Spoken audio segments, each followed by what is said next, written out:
OTB AM. With Gillette, put your best face forward with our new and improved razors. Yes, Friday morning, 7:30, you're watching OTB AM. You're welcome along to the show, and a very good morning to you, wherever it is you are this morning, and I hope you're looking forward to what is a pretty monster weekend of sport.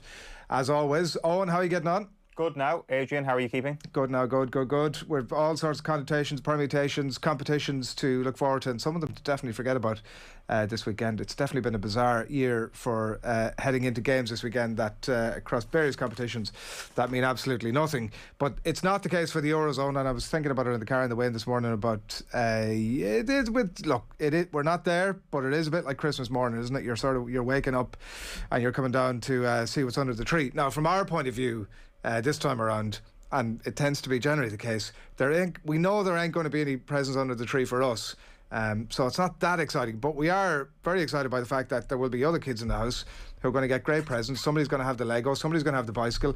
There will be stuff there for us to play with. They'll just never be ours.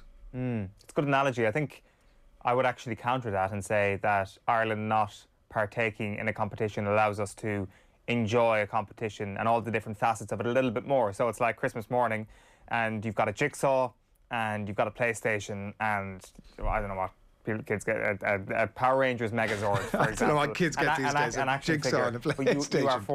You are forced Jesus, I'm supposed to fulfil the role of the old lad in the room. You are forced to spend all your time with the jigsaw. You are forced to make the jigsaw while there is an unboxed PlayStation 5 sitting in the corner. You're not allowed to touch that. You're not allowed to look You take the cast-offs. When Kid A is playing with the PlayStation, as you say, whatever the main present is, then you get the cast-off, and then you're sort of sitting there like just looking over the fence going, you finished with that yet? No, you need another hour. That's fine. Listen, I'm here whenever. You don't get, the unfortunate thing is you don't get the peaks and troughs of the nervousness or the anticipation that comes around watching an Ireland game, and it gives you a better appreciation almost for when those games that crop up, you know, the North Macedonians against the Turkeys that you don't really give two hoots about. You appreciate then that you're a bit more relaxed and you actually are able to enjoy it a bit more, whereas now that's kind of like every game.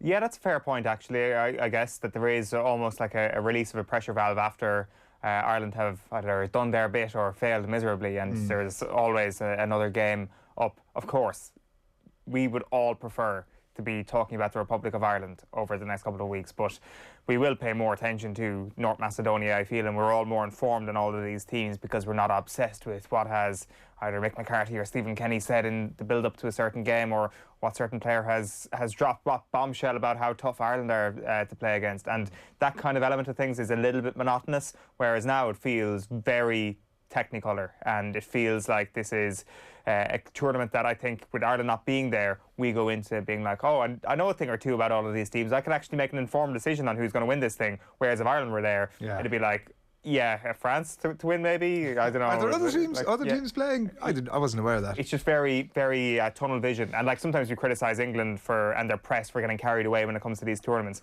We do the exact same thing, and that's exactly what will be happening. And I think our criticism of the English getting carried away with themselves is intensified when Ireland aren't there. Yeah, and I think they have a legitimate, 18 months ago, and I think, or maybe possibly 2 years ago now, I tipped England to win this thing, and I think it's a better prediction now than it might have been if it was played last year in terms of the age profile of some of that team. But they're around for a while, I think, and they're around to stay. Winning the thing, and we talked to Martin Lipton about it, might be transformative for that group as well. Interesting, just on the Ireland thing, Brian Kerr's lots to say this morning on the style of the Irish play, and whether we shouldn't, and basically making the point that we shouldn't be so hung up about it, that we're better off going out trying to win games. And it did bring to mind, I've listened to a lot of the previews across OTB Sports over the last week, and it generally tends to be people. I was listening to the Euro show yesterday, and Sheahan and Will were talking about, I got my first sticker book in 2000, and we were trading cards in 2002, and my memory at least partly extends back to Euro 88, and that's how ancient I am. But I would have been 11 in Euro 88. I certainly have no photographic memory for anything, to be honest. But and that also extends to Euro 88. But I do remember the country being taken over by this movement of a thing. In my mind, it was like 2 months. The whole thing lasted 2 months, but like there were 3 games between each, 3 days between each game. It was over in the blink of an eye, but it's hard to it felt like everywhere in Ireland at that time was the Walkinstown roundabout, in my mind. that everybody was going every man, woman and monkey in the country was going buck-lep crazy for this thing called football that a lot of people wouldn't have had a clue about beforehand. And Ray Houghton was a celebrity on the level of that you just couldn't imagine. His celebrity was monster for about 6 or 7 years around that, and obviously scoring the goal against England catapulted him along the road to that. But I was interested because you made the point there that, like, when Ireland are in it, we're looking around us going, is there anybody else here? It felt in '88 that not only us as a nation, but the players included, were looking around themselves when they went onto the pitch going, is like somebody shite like Switzerland or Denmark just going to come onto the pitch now in a second and thumb us out of here and tell us we're in the wrong place, that we're supposed to be playing some friendly up the road. Everybody felt like that. We didn't belong there, and that was the beauty of it. And that's the I think for me that's what captures the essence of '88 particularly. I think it'll never be, if we don't qualify for another tournament for another 100 years, we won't ever be able to replicate that, the innocence and the naivety and the beauty of something like that. Yeah, and to think that, like, that is still technically Ireland's best ever finish at Euros, even though 2016 was the only time they ever got out of the group. Like, the 8-team tournament is just extraordinary that Ireland were actually in that company. And I was never sure if that came with its own sense of we deserve to be here, because we've beaten, well, I suppose Europe in '88, it's probably around 30-something countries as opposed to the 50-something now, but still, we've beaten a hell of a lot of teams to actually be at this tournament. And maybe with that came its own sense of we deserve to be here. But from what you were saying there, it was actually kind of wide-eyed and thinking, wow, everybody here is better than us. Oh yeah, I think even though now look at, I was 11, right, but like, even though we had a good sense of deserving to be there, I do think there was that Irish thing of looking over your shoulder going, this is ridiculous, like somebody is going to kick us out of this party any minute, we really shouldn't be here, we've brought our bag of cans, we'll just sit quietly here in the corner. And obviously that's not what happened. We took over the party. We did sort of leave a little bit early, sort of stumble out, just had one too many, a little bit too quickly, as tends to happen when you're not used to being at these parties. But like, that's certainly my recollection of it. And I think that even the atmosphere, like, and it's interesting in the conversations around England this year, even the atmosphere around the England stuff, like, that was bitter at that point in Irish culture. The feeling towards England was not what it is now. Like, we were not these sort of mature human beings with, you know, the benefit of hindsight and the forethought of peace on the island. There was definitely a very different feeling about it, which lent itself obviously to that game. But I mean, look at, you talk about the quality of the team and the quality of the opposition. You just look at what we were beaten by ultimately, that ended the tournament first, and the narrow margins of it, and you know, obviously Holland gone on to win the thing. But like, the quality, look at the quality player that we had for sure. But I mean, geez, the quality of that team to have lived with them. And McGrath could have scored, and it could have all been so different on woulda, coulda, shoulda. But it, like, very different conversation about Irish football now, obviously. And do you remember, like, watching the World Cup in '86 or even like Platini and Euro '84, thinking to yourself, God, I wish Ireland were here? I don't really, to be honest, no. But like, that's, I don't really have any recollection of those tournaments, to be honest with you, at all. But I also think that, like, I'm from Athlone, and like, it was very much a football first town. So where I was from, and it wasn't far from St Mal's Park, where I was from, it was in our consciousness, but not on that level. Like, it was League of Ireland. It was not like, we did not deserve to be competing with the gods of football like that. That was definitely not. That's why I say that in '88 it was like, geez, nobody. So I know we qualified for it, and I know we've obviously all travelled out here, and I know everybody's talking about it, but they're actually letting us go on the pitch. This is crazy. This is mad stuff. And I do think that, like, I had that feeling at the time, and I do think when you look at the interviews with the players and stuff, I think everybody had a bit of that imposter syndrome about it. And why wouldn't you? Like, having never been at a tournament before, that squad or that era tends to get at times painted like a bit of a sort of a band of cowboys, and you know, they were like the plucky underdogs and stuff. And like, I mean, again, in hindsight, you can say that the quality that was there never deserved to have had any of those tags. They should have definitely been competing, and maybe should have done, as I said, like, look at McGrath hits the post, and the Vim Keefe goal that was absolutely one of the maddest goals of all time.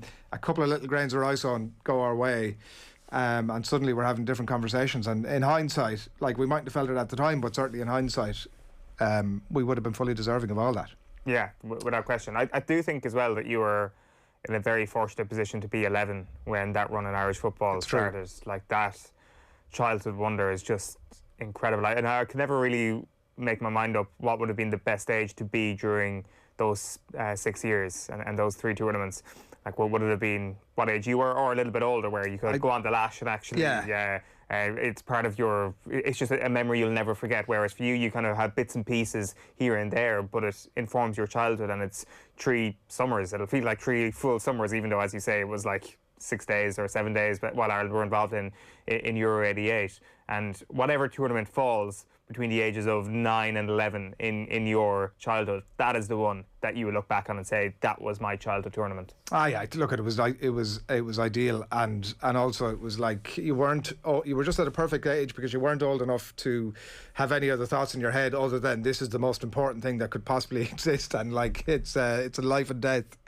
But anyway, look, we'll have to come back to this. Obviously, not even in 2 years' time, as Brian Kerr points out this morning. There's not much chance of us making the World Cup. Maybe a couple of years after that. We want to bring people up to speed with something a bit more relevant, and we might start with we'll come back to France and Portugal later. I think you've got Germany and Hungary. Do you want to kick off with those? Yeah, so basically we've been doing our European cheat sheets here for the last couple of weeks. I was presenting all week, so I didn't bother doing it. I need the helping hand of a presenter in studio before we dive back into these. So we are cramming. We are doing last minute cramming and getting our final group. It is Group F today. We're going to get to France and Portugal later, as I say. Hungary coming up in just a moment, but Germany is the team we're going to start with in Group F. So let's get a 90-second timer going to give you a breakdown. So they go into this tournament, Germany, at their lowest ebb for quite some time. After losing the semi-finals at Euro 2016, they finished bottom of a relatively forgiving group at the 2018 World Cup, and then finished bottom of the group in their first Nations League campaign. Their second campaign in that competition saw that infamous 6-0 defeat to Spain last year, and then they lost 2-1 to North Macedonia in World Cup qualifying earlier this year. Joachim Löw will probably not be the manager right now, except for the fact that civil war in the German FA distracted them from actually sacking him. But he will fall on his sword when this tournament is done. And with one last hurrah, his squad for Euro 2020 is an interesting one. Mats Hummels and Thomas Müller were 2 of the players axed after a disastrous 2018. So in order to right the wrongs of 2018, he has called up 2 players who he dropped for being responsible for the wrongs of 2018. Both Hummels and Müller are in Germany's starting team, so maybe Löw deserves credit for recognising his own failures. So what can we actually expect then when it comes to this tournament? Well, on the one hand, you could base all your expectations on that 6-0 game against Spain. And on the other hand, you could base all the expectations on the fact that they won 7-1 just last week. Yeah, it was Latvia. But if you allow yourself to get carried away by an attack that will have some combination of Müller, Havertz, Gnabry, Werner, Sané, and a midfield that's going to include some combination of Kroos, Kimmich, Goretzka and Gundogan, you can very quickly start to get to this ridiculous notion that maybe Germany could do something this summer, that maybe Joachim Löw could scratch away at a pre-tournament prediction and get a sniff of one last piece of silverware. Finally, let's have a look at those kits. Here's the home kit. The kit, this is a theme this year, Adrian. The kids really do love full kit or full flag at the end of the sleeve. That is very much a theme of this year. Using that is a beautiful jersey. Fashionista. I wouldn't go as far as beautiful now. Oh. But that's lovely. It's grand, like my expert eye. And then this is the away kit, which I've seen referred to as a stealth kit, which of course makes perfect sense. It's a bit Darth Vader, isn't it? It is very Darth Vader. Once again, those Germany flags making an appearance at the bottom of the sleeve. You can't really do it. Then you just start to think that Ireland jersey with the tricolour at the bottom of the sleeves, what would that look like? The Yogi Love stuff is interesting, isn't it? Your gag there about the lads being a bit distracted, because it was definitely the thought that I had, why didn't they just get rid of him? Now, like, maybe they do a sort of French rugby on it, and the players take charge, and maybe bringing the 2 lads back in actually facilitates the players taking over, because the main thing obviously with any team in any variety is the manager getting the best out of them, and it's probably safe enough to say that that's not what's happening with Yogi Love at the minute. So bit of revolt on, I think, is what's required here. Yeah, and I think when it comes to the future of German football, when Hansi Flick comes in, I think there is this sense that Germany are going to be well placed to challenge again. So I think we need to kind of appreciate this sort of moment of chaos in German football. They have been the constant. If we talk about our childhood memories, no matter what era you grow up in, the Germans have always been a constant of being a contender. And this feels like one of the first times where we're like, they're just a bit of a rabble, and too much of a rabble to be able to contend at this year's competition. But, and this has been the case when we dig deep into the squad for all of these teams, you just suddenly start to get a little bit carried away with what a team could do as opposed to what a team will do. Like, I mean, if you go through just some of the players here, like I mentioned Goretzka there, he's going to miss the France game, and maybe there will be this big overreaction if things don't go well against France, but he will come back into the squad. There is no sense that Germany will lose to Hungary. If they beat Hungary and maybe get a draw in one of the other two games, they're going to be out of the group. They're going to end up coming third in this group of death, and then all of a sudden it is the land of opportunity for Germany, and they have the players to be able to cause a shock clearly in this competition. Like at the back, and this is one of the first things I always look at these teams, is like, will you concede a lot of goals? And maybe there's question marks about Hummels, but he's playing alongside Rudiger and playing in front of Manuel Neuer, and that is their three at the back. And I don't know, if you're looking at that triangle as the first port of call for can a team contend at a tournament, I'm looking at those three and I'm like Germany aren't going to be the easiest to score against. Now, I know that their fullbacks are a massive problem area for them, like to the point where Kimmich has actually been played on the right side of the midfield to actually give added protection there at times. So that is where you'll be able to hurt Germany, is down those flanks. And as we know, a lot of teams are going to be playing 3-4-3 or 4-3-3 at this tournament, and maybe with a bit more width, Germany do end up getting destroyed, a la the 6-0 last year. But I'm still looking at them, and I'm still looking at some of the kids like Musiala from Bayern Munich, obviously, only 18 years of age. He's the sort of guy that is representative of this conveyor belt that hasn't stopped rolling. It's just a bad period, and Love is very lucky to be manager going into this, but they will be back soon. So let's just enjoy this moment of Germany being mediocre. Yeah, they do have an incredible bunch of players. Havertz obviously as well, and maybe some of it depends on, do the old lads play and how do they go? But what are you saying about Germany? Is this a sort of noble exit at the group stages? No, I think they will finish third in the group stages, and they will be one of the qualifiers. I think Hungary will lose all of their games. Spoiler. Belgium then, I think, will be their opponent in the last 16, and I've already tipped Belgium to win the tournament, so I better be consistent here and say Belgium are going to beat Germany. But I've just got a sneaky feeling about the Germans, those pesky Germans, and that game against France in particular early on in this tournament. I just think something weird might happen, and we'll all be like, hold on a minute, why didn't we see this coming? Why didn't we realise that Spain beating them 6-0 in front of an empty stadium last year would actually have not much of an impact in this year's tournament? I've just got a weird feeling, but I can't quantify it with anything substantial, that they're better than France and Portugal, so I have to say they're finishing third, and I have to say Belgium are going to beat them in the last 16. It's a bonkers group with three of the teams from the semi-finals of 2016, but like, you do feel about Germany, like in the same way that we rock into the party and we're in there kind of looking over our shoulders going that somebody's going to come over and tap us on the shoulder in a minute and kick us out. Germany walk into the party and they're like, we own this party. Like that tends to be their outlook with major tournaments. When they get there, they're like, this is where we belong, and maybe at times sort of operate a little bit above themselves. Yeah, and I was listening to Rafa Honigstein talk about this, and he was saying that a semi-final exit would be acceptable this year, whereas winning the tournament is always their goal. Like, I mean, that's just lofty expectations, because I think you look at that and Belgium are a better team than them, France and Portugal are a better team than them. The expectation is for them to finish third and play Belgium and lose, and the German view is that a semi-final at least is the expectation in this year's tournament, where there are just a number of squads that are more stacked than them and a number of teams that are in better form than them as well over the last little while. So yeah, it comes back to this nebulous notion of Germany doing German things at a major tournament, which I can't really quantify and use that as a proper prediction this morning. Make people sound knowledgeable about Hungary, Eoin. Okay, well, Hungary. Like, this is bad timing. Let's give our 90-second timer anyway.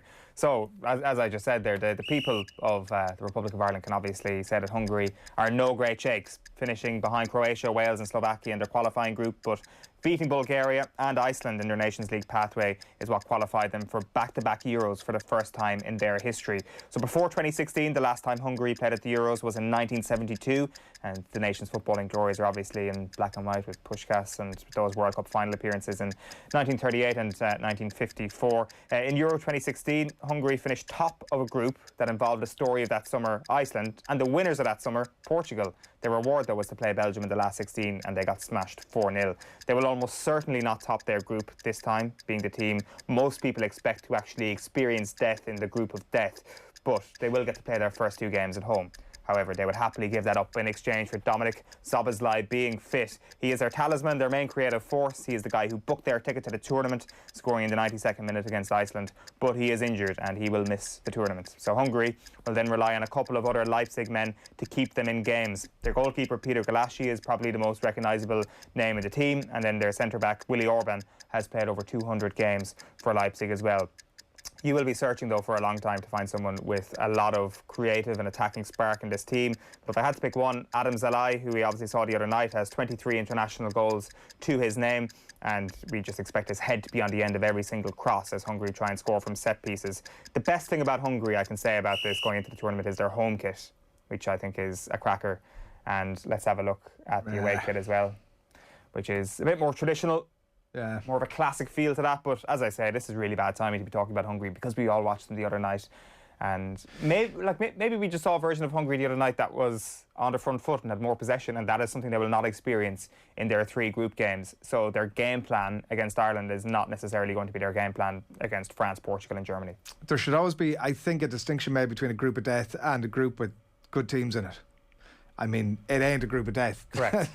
I absolutely agree with this. The group of, like, as I've said already, the group of death is a World Cup. If that was in the World Cup, that would be a group of death because one of those big 3 would be getting knocked out. If one team was going through, then it's absolutely a group of death. If there's 2 teams going through, it's a group of being a bit wounded. But if there's probably 3 teams going through, it's just a handy group.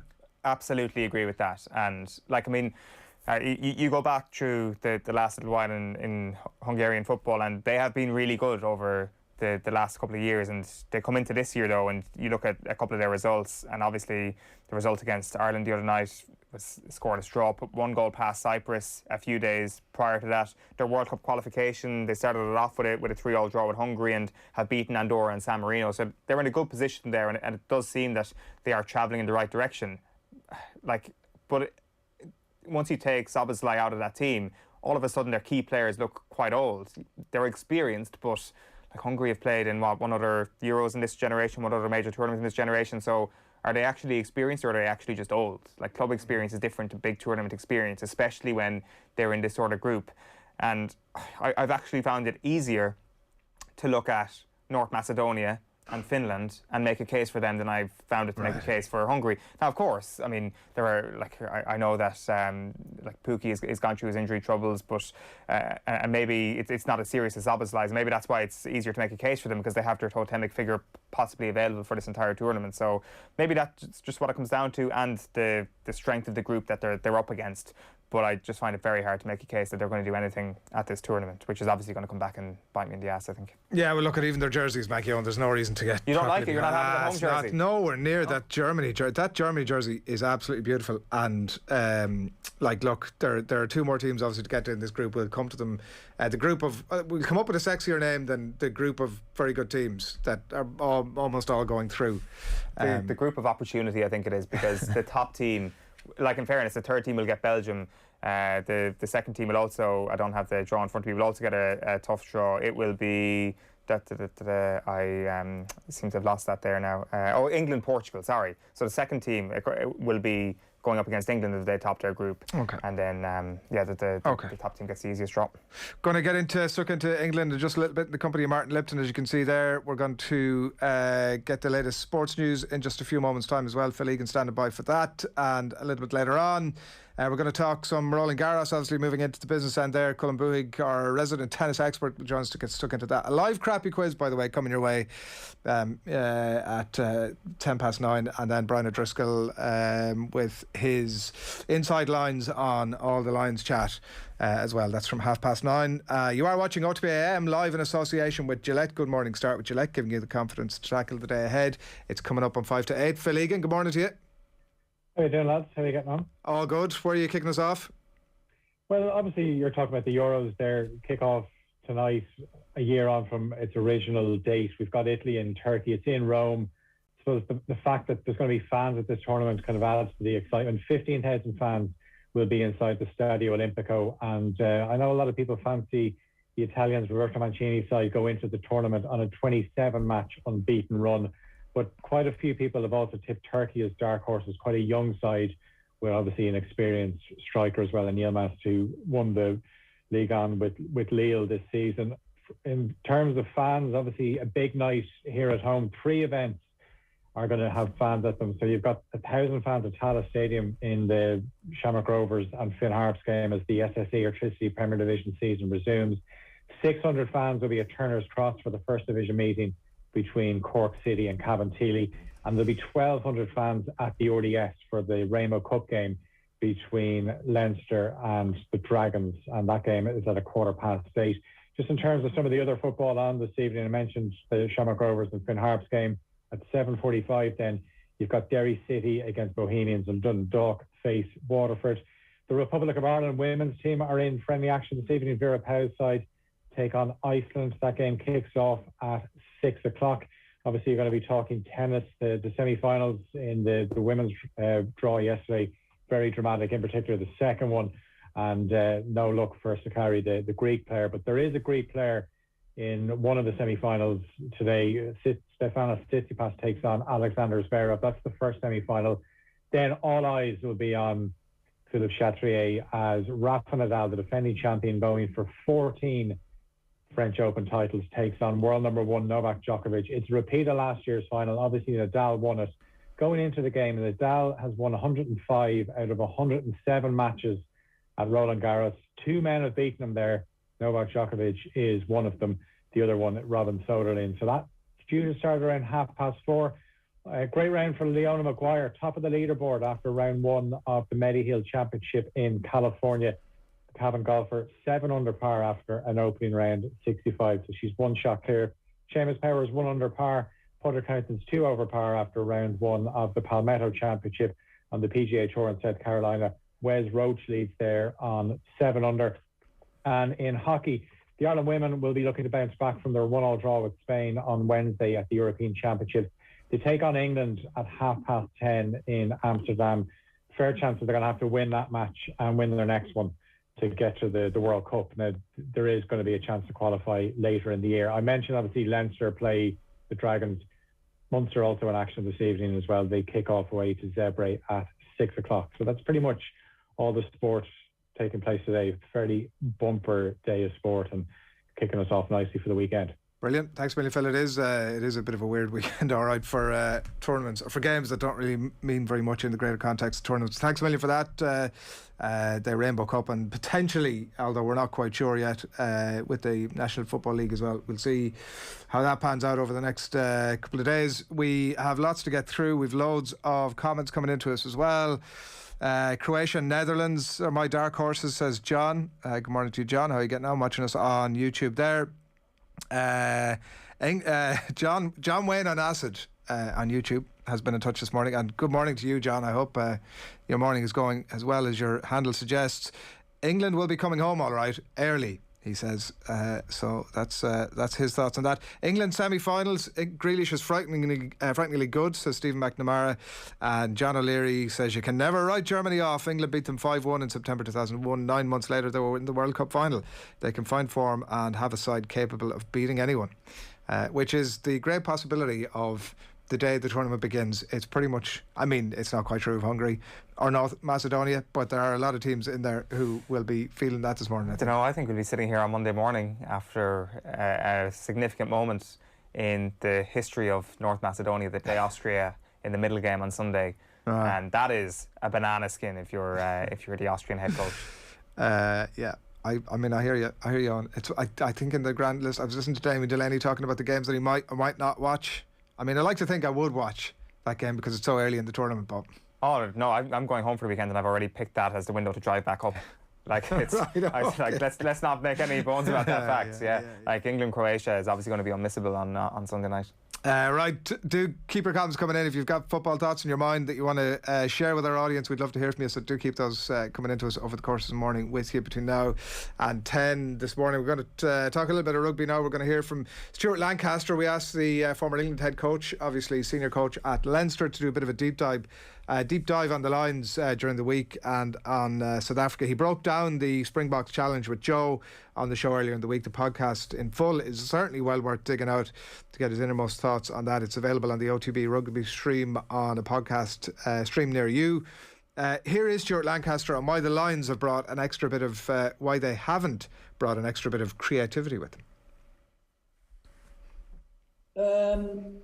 I think they like Chris Harris as a defensive 13. I think he's very good defender. Right. I think Elliot Daly has a lot of credit on the back of obviously the last two. He hasn't played a lot of 13 in the last 4 years. He played a lot of fullback, not as a lot of 13.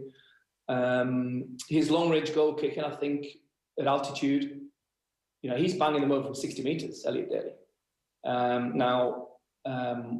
Whether they'll find a spot for him in the team or on the bench, that'll be, we'll wait and see. I do think, with Bundy and Robbie, you have got an ability to play Robbie at 13. And I would certainly, I wouldn't worry about that at all. I think Robbie can be a really world-class 13 as well.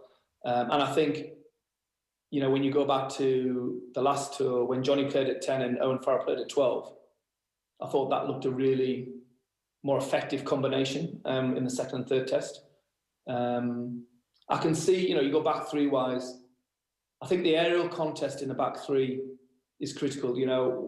I say we'll move on to South Africa's attack, but who, in an ideal world, for me, you'd have like a really good footballing 15. Now, Stuart Hogg obviously can play that role and he'd be probably pole position. So I think he's got a critical role to play. But who they play on the wings, and because there is no doubt that the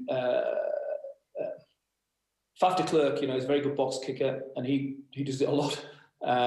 If not, they go back to Pollard, who bangs it up in the air. Yeah. And if they're not doing that, then they're driving the line out.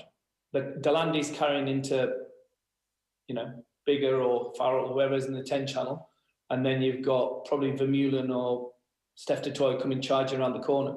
And you have to be able to defend those attacks with effective two-man tackles. So how Steve Tandy sets up the defence, will be interesting.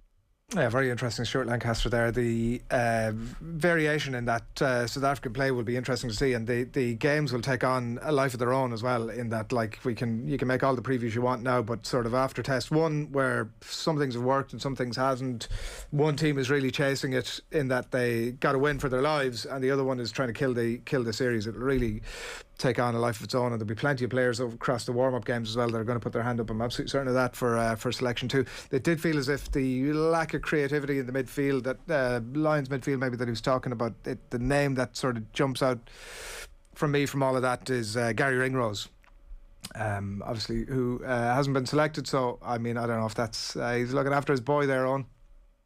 Yeah, that's something that we've had Robbie Henshaw talk about as well a couple of weeks ago, about the fact that he was just really disappointed not to see Gary Ringrose in there. It's obviously a very awkward situation almost for them to be talking about that, given that Bundy Aki did make it, and you can see why he made it and why he'd be suited to this particular challenge. It's what combination are you looking to pick if Robbie Henshaw is going to be your starting 12 potentially? So I don't know. It's it's going to be very interesting to see these warm-ups to start things off, because you'd imagine that Gatlin's going to show his hand pretty soon. And he'll test stuff out, and he probably won't test it all together. He'll test it out in drips and drabs and have a look and see exactly what he can get with it. There's probably loads of variations, and the thing is, some stuff will work in the first test and some won't, and he'll end up changing that, and it'll be just a fascinating watch to see what happens over the next few weeks. And I did mention that full 50-minute Stuart Lancaster breakdown, by the way, of the Lions. It's in the OTB Rugby podcast stream. Well worth subscribing to as well if you haven't already. Also there is Brian O'Driscoll chatting to Nathan about his best and worst Lions memories. Here he is on the greatest line that he's ever played with. It's got to be Johnny Wilkinson, doesn't it? Just the attention to detail was insane. I just had an insatiable appetite for hard work, be it getting out early, and just the hours of practice that went on way beyond everybody else. It was like nothing I'd ever seen before in 2001, and then he backed it up in 2005, even though he hadn't played for England for a number of years. It was insane. He just, be it gym work, but mostly just his kicking game and his obsession around it. So I would say the quality of his training and the few amount of errors he made was quite staggering over the course of the tours that I was involved.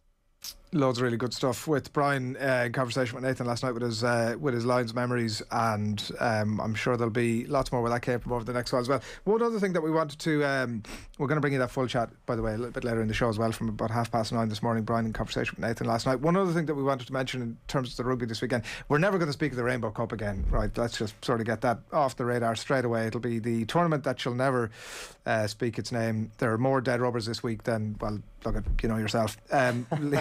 Leone Nakarawa not going to Ulster. Failed a medical, and look at, he's obviously an ageing player who's just coming back from long-term injury, and maybe it's not all that surprising. Maybe it was more surprising that the deal was announced so early and now they've had to back out of it. But it does, Eoin, I think, leave Ulster in a real bind now in terms of their back row options. They are very, very light in that area. When you look across the options that they have, there is not much international experience there, and certainly no marquee names, and you would be concerned as to the direction that's going in. Munster are in certainly not the same dire straits, I don't think, in terms of their back row options, but obviously with CJ Stander leaving, it does create a gap there. I mean, you have younger players coming through as well. You have Tommy O'Donnell retiring. You have the likes of Jack O'Donoghue, who obviously there, Gavin Coombs, who's been obviously very highly spoken of. Peter O'Mahony as well, obviously signed up for another couple of years. So, I mean, not too bad, but light enough, I think, when the internationals kick off. But Leinster are unbelievably well stacked in that department. They are off the charts with their back row quality. When you look at Conan, Connors, Deegan, Doris, Levy, Ruddock, Penny, Van der Fleer, and there will be academy players. There's another Sean O'Brien. Inevitably, there's always another Sean O'Brien coming at one of the provinces, and there's a flanker coming through at Leinster too. It would make utter sense to me. I think we're looking at 9 or 10 options there. A lot of them are proper international options, and in a way that you look at the breakdown there, there might be, you can make a case maybe for Gavin Coombs down the track, or Jack O'Donoghue in terms of Irish options as back row. But it looks as if Leinster are going to dominate that area over the coming years in terms of the players that are there at the minute. They should send 1 or 2 of those players out. There's not going to be room for them all to get a lot of game time at Leinster for the season or two ahead.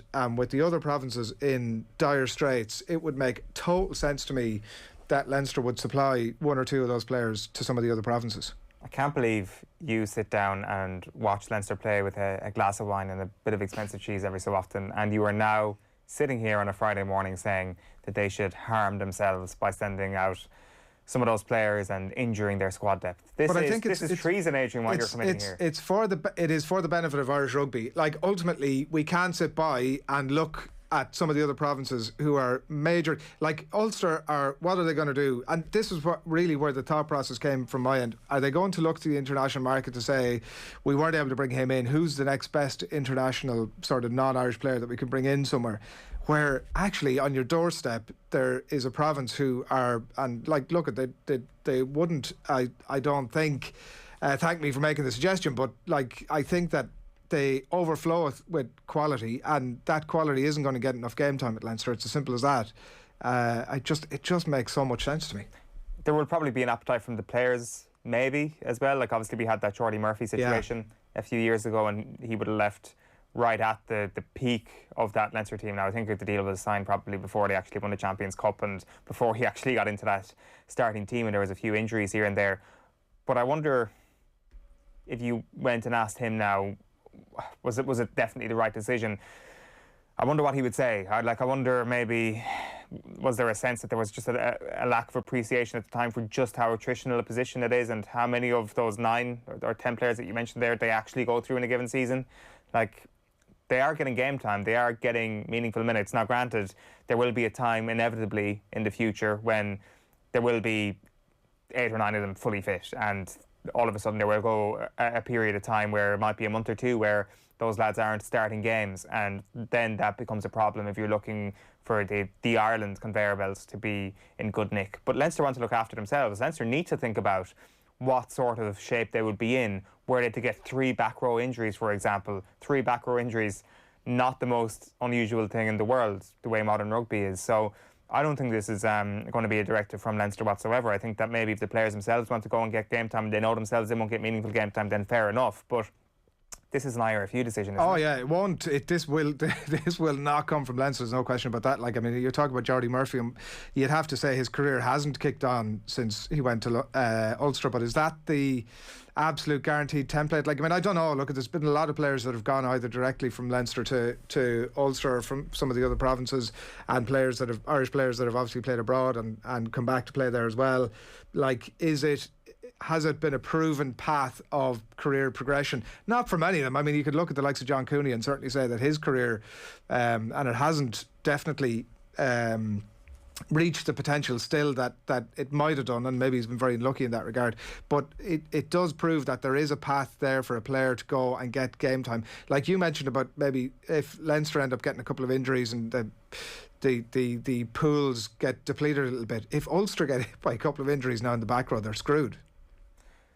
And that's probably why they need to bring in somebody externally that, I mean, they could do both almost, is what could happen here, is that there could be the next Nakarawa or whoever they're looking at, and there could also be a Leinster option as well.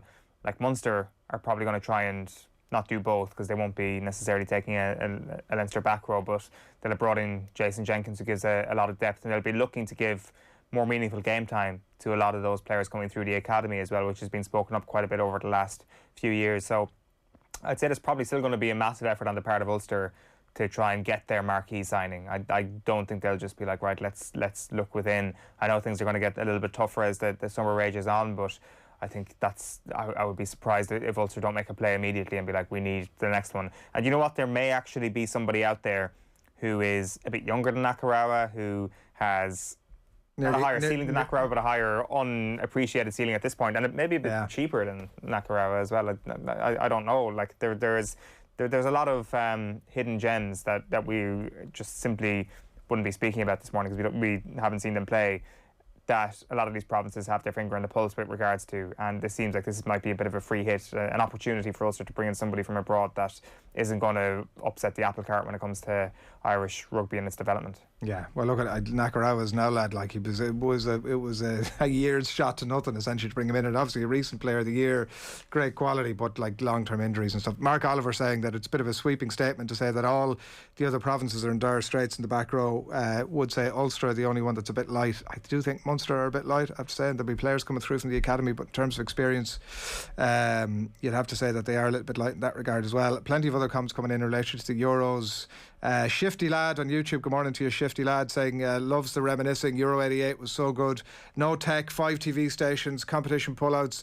Hullet Van Basten on Channel 4 on Sundays. It was surreal.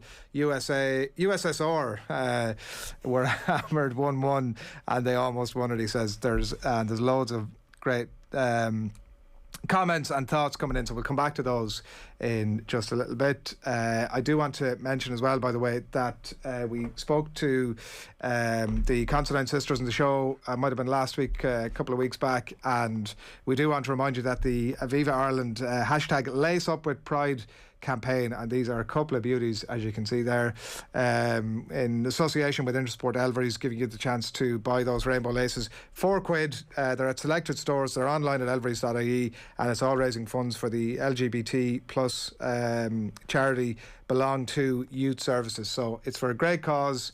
They look great. I mean, particularly if you're pairing them with a beautiful pair of boots like this. So get along and pick up a pair of those. Right, we are going to talk football. We have lots to come. Martin Lipton on the way. OTB AM on OTB Sports Radio, Ireland's first and only sports radio station. The Football Pod with Paddy and Andy, our new weekly Gaelic football show with Paddy Andrews and Andy Moran. I signed with the Rod squad in 2011, that summer. Do you know, like you hear, I signed in the back of a smoke pack. Roddy, I would say, is like the Irish Harry Levin. We lost that championship game against Donegal. We didn't lose a game for 7 years after that. I tell you, we were angry after that game. Dublin came back, I remember, in 2015, it was, we're putting this right.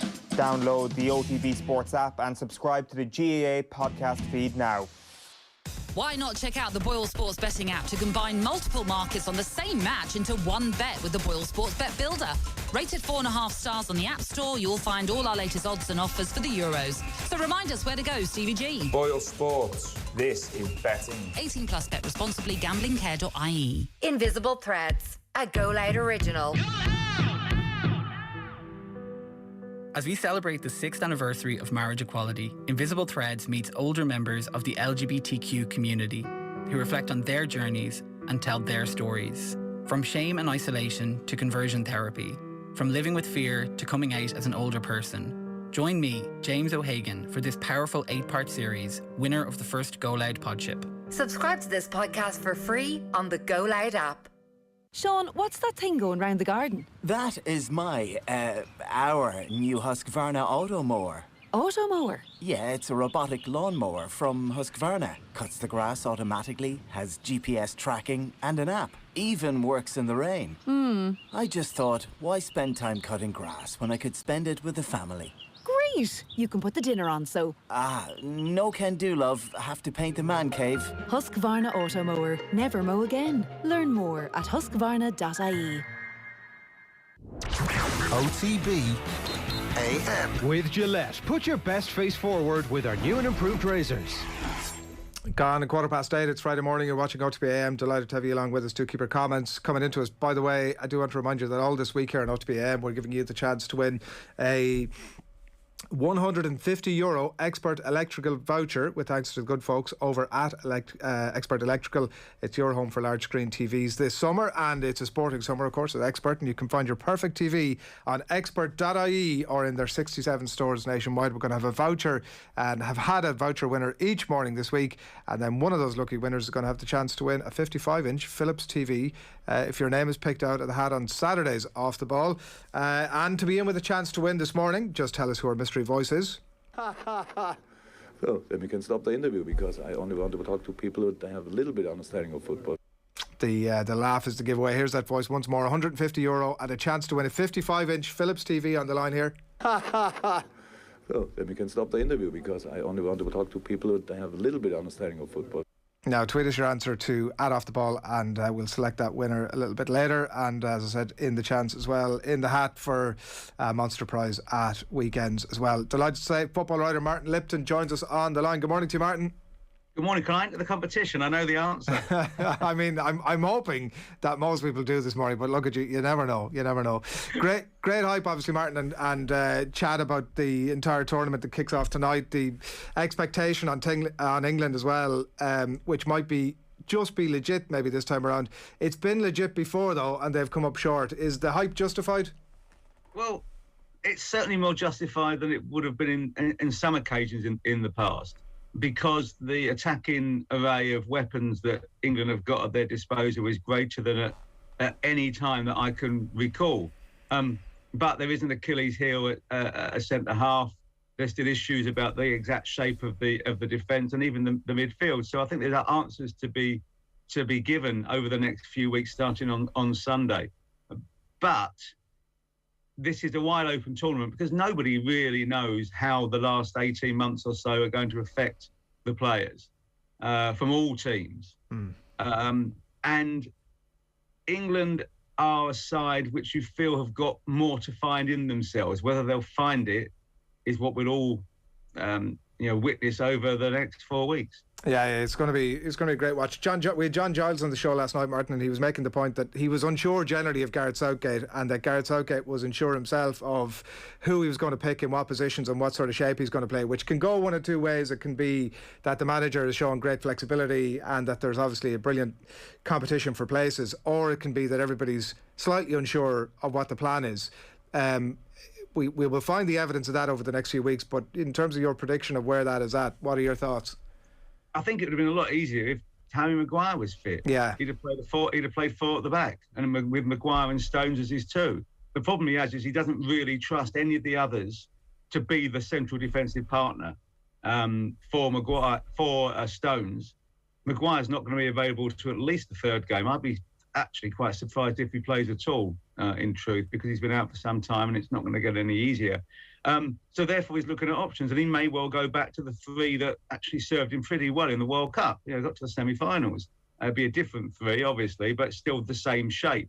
And then he can play with Stones in the middle of a three with either, well, potentially White, Walker, Shaw, Mings.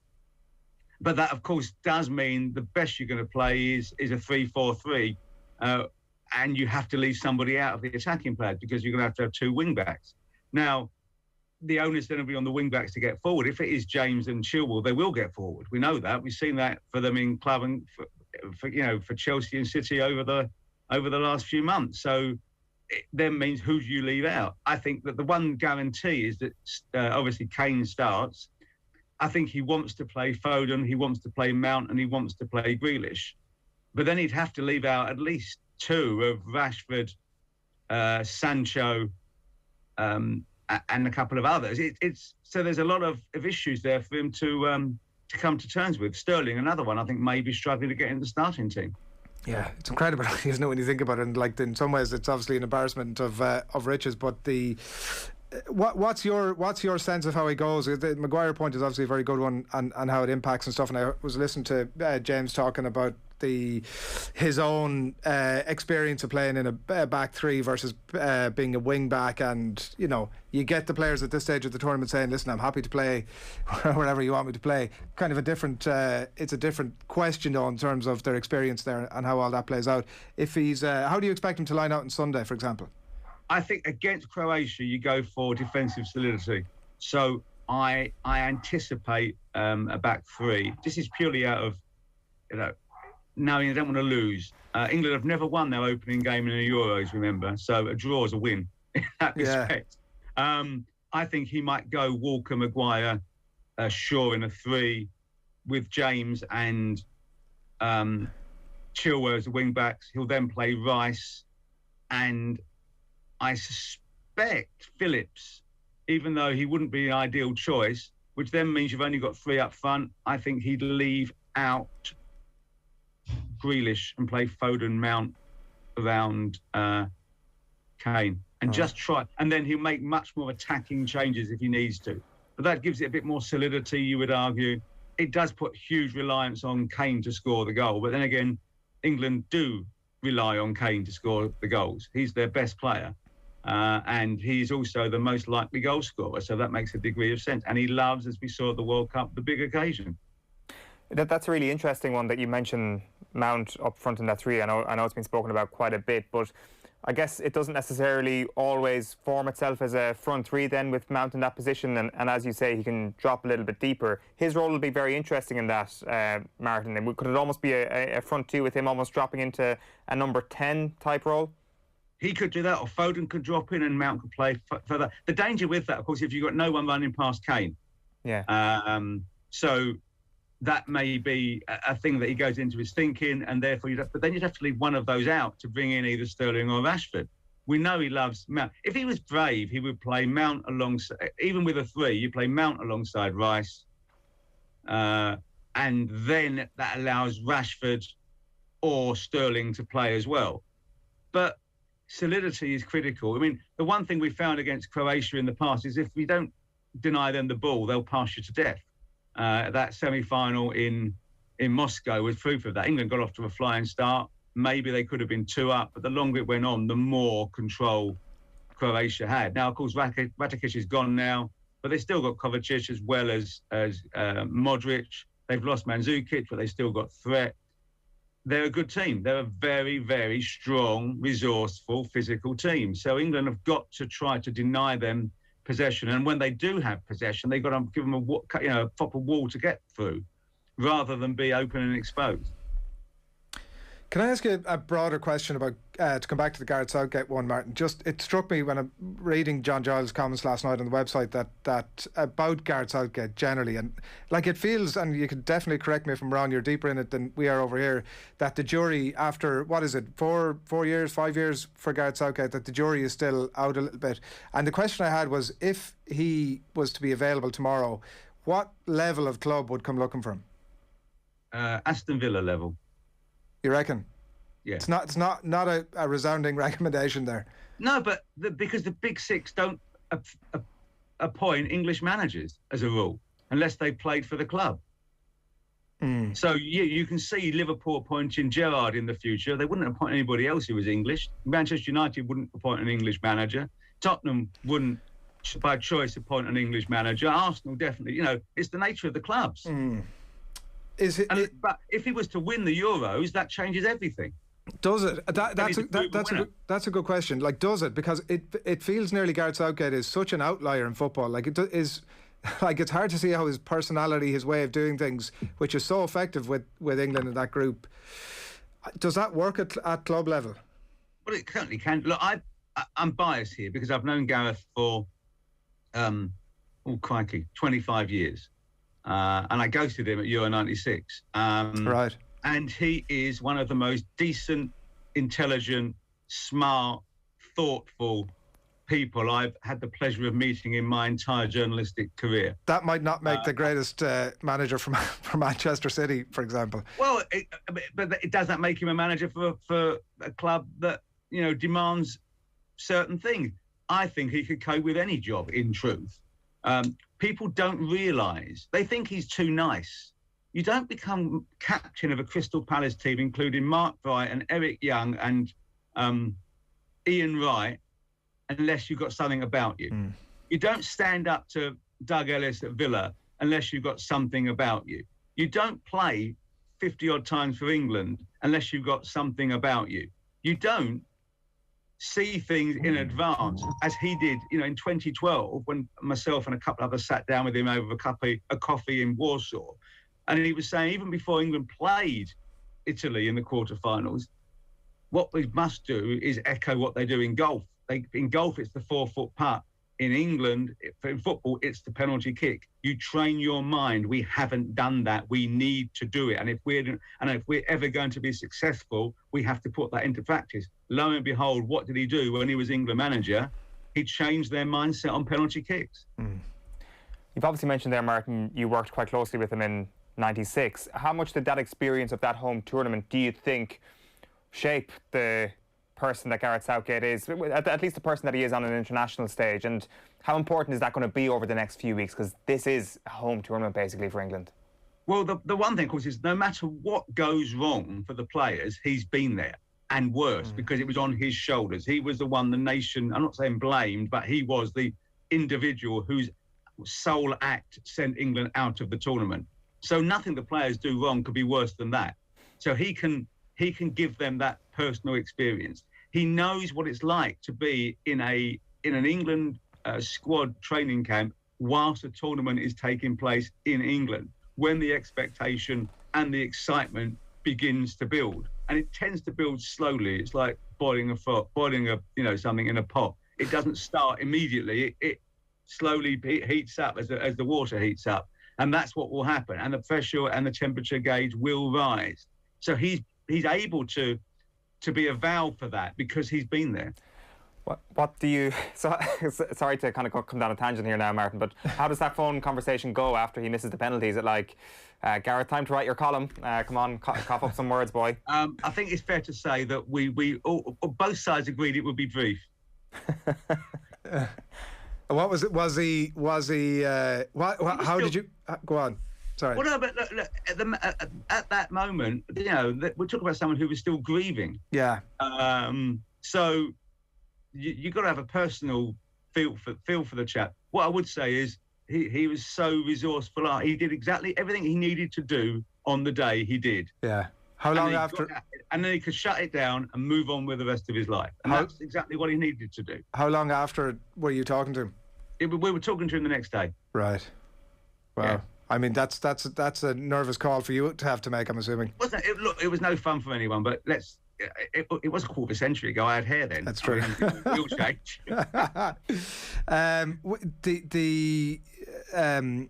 connection between the fans, Martin, and the team, I've heard talk about a little bit over the last couple of days. We had Dem Delaney on our Euros show a couple of days ago, who spent a lot of time playing football in England and feels that once the tournament begins, that connection that exists between the team and the fans just gets, I don't know if repaired is the right word. It certainly wasn't the word that he used, but obviously in light of everything that happened at the Riverside Stadium not that long ago, I did wonder when I listened to him talk about it, whether from the players, England players' point of view, if it's as easily glossed over as that, and if this notion that obviously is almost a bit of a cliche in sport about we're doing it for the fans becomes a questionable thing now in light of those events.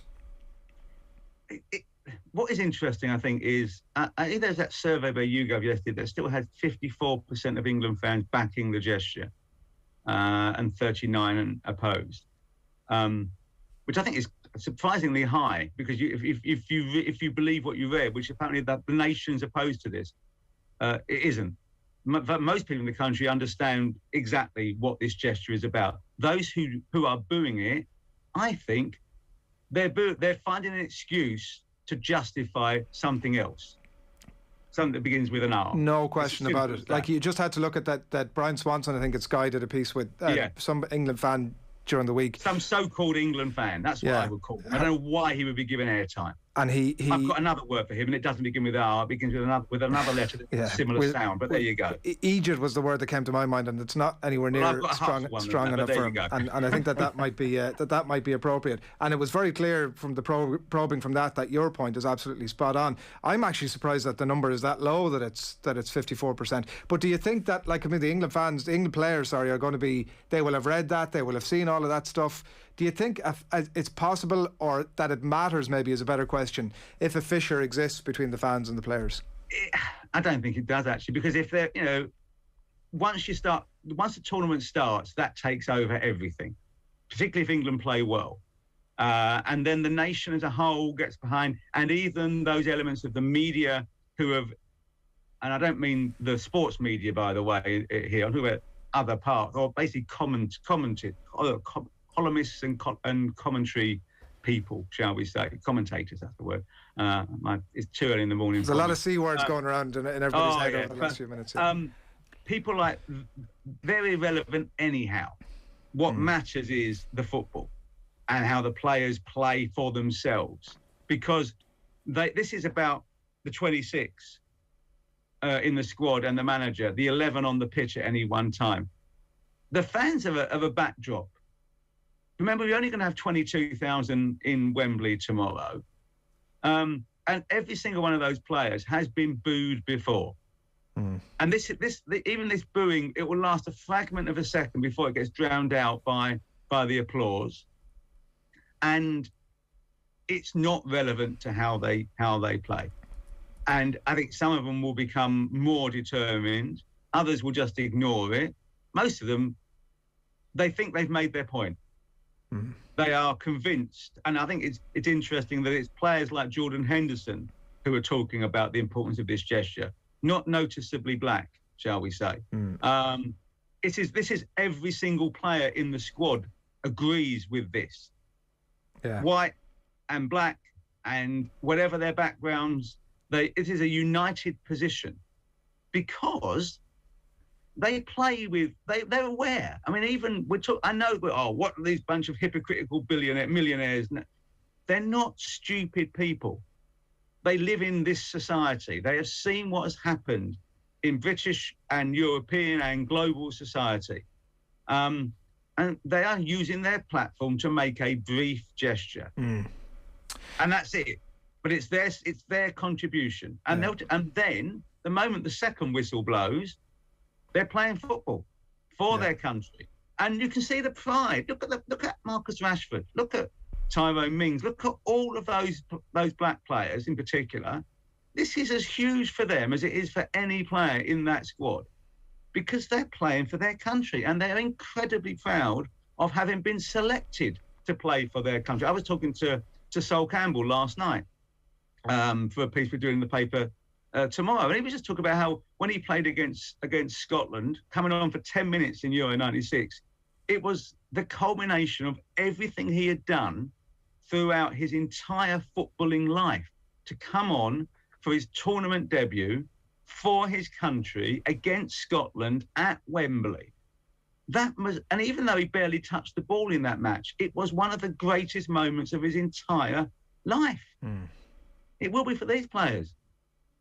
Yeah, and my concern would be that the likes of that guy who was purporting to be from the England fans group during the week, they're not stupid. A lot of them are not stupid people either, but they are. It's a dangerous philosophy, obviously, and they're just using an excuse to try to mask the reality. I mean, there is a bit of me that wonders whether, and I'm not saying I endorse this, but I'm wondering whether if England and the Premier League were to find another gesture that... listen, I think you know the answer to your question already. That well, no, but because then the onus goes back onto those who are booing, because when they boo that gesture, then they can't argue anymore that it's about something that it isn't. The biggest problem I think is that too much discussion between Rashford and Sancho about anarcho-syndicalism and whether or not Marx or Lenin was the answer to sorting out the world's problems. Because they did less of that and concentrated more on playing football. Look at the team they beat. I know. Absolutely ridiculous. And we had it with Hungary during the week as well, and I did wonder afterwards if UEFA were sort of so obviously hell-bent on coming up with their punishments for all the teams who are involved in the Super League, put a little bit more thought into maybe deciding that Hungary shouldn't be allowed to have home fans at games. And I know we're obviously just through the only thing is you cannot mandate people to act if they don't want to. In terms of, you cannot tell someone they have to make an anti-racist gesture. No, but the booing of it can be acted upon because it's any reasoned person sees it as an outrageous response. Yeah, but it is clearly an issue that UEFA are going to have to look at. I mean, what I don't think is an Eastern European attitudinal problem as well, that they think the West are looking down on them and telling them that they have problems in their society that they don't even perceive as being problems. Of course, you could say from the converse and from our Western European side, the fact that you don't see it as a problem is proof that it is a problem. Yeah. But there you go. We will come back to this because it's the right thing to do. In a word, England to win? No, France to win. They're the best team. That was a better response. Martin Lipton of The Sun, pleasure as always. Thanks a million. Thank you. Cheers, Bob. We've had loads of comments coming in. We'll try and bring them your way before we leave you as well at 10 a.m. this morning. Really important conversation to have, and it definitely is a conversation that we want to come back to, and we are interested in your thoughts about it, whatever the variety of them. Do fire them into us. That's where we're at. It's 9:37. We've lots to come. We're going to talk to Colm Boohig in just a little bit about the tennis, obviously winding into interesting phases at the French Open, get his thoughts on the Euros as well. But before all of that, Eoin, it is 8:37 in case you've thought you missed the clock going forward a little bit. But at 8:37 we are now, it's getting emotional. We're going into our final two cheat sheets. Two crackers though for you. First up, let's get a 90-second timer for France. So they're looking for a World Cup Euros double once again in order to repeat the feat of 98 and 2000, teams that were captained of course by the manager still at the helm, Didier Deschamps. Their World Cup winning team from Russia is largely still there. Samuel Umtiti and Blaise Matuidi, the only players who started the final against Croatia who aren't in this summer's squad, and it is the best squad at the tournament. There isn't even room for the likes of Anthony Martial, Eduardo Camavinga and Houssem Aouar. But the big news, of course, is the return of that man, Karim Benzema. The success of Didier Deschamps has been underpinned by his ability to not be Raymond Domenech and to prioritise team chemistry above pretty much everything else. So you might say bringing a man back who allegedly blackmailed a former teammate over a sex tape wouldn't be in line with prioritising team chemistry, but the man allegedly scored 30 goals in the season just gone, so screw team chemistry. Now, there had been a school of thought that Benzema wasn't a perfect fit for this French system compared to, say, Olivier Giroud. And last year, when asked about Giroud, Benzema said, "You don't confuse Formula 1 with karting. I know that I am Formula 1. Kylian Mbappe then is more like a Formula 1 car that is driven through a magic mushroom on Mario Kart. And at the age of 22, he's already conquered a World Cup in truly sensational fashion. But let's not forget Antoine Griezmann, who was the Golden Boot winner at the last Euros and bagged another 4 goals at the World Cup in front of Pogba and Kante, Varane and Kimpembe. This is a team and a squad that is simply the envy of the entire continent. To make matters worse, they're going to look absolutely fantastic in this home kit. And the away kit might actually be their Achilles heel.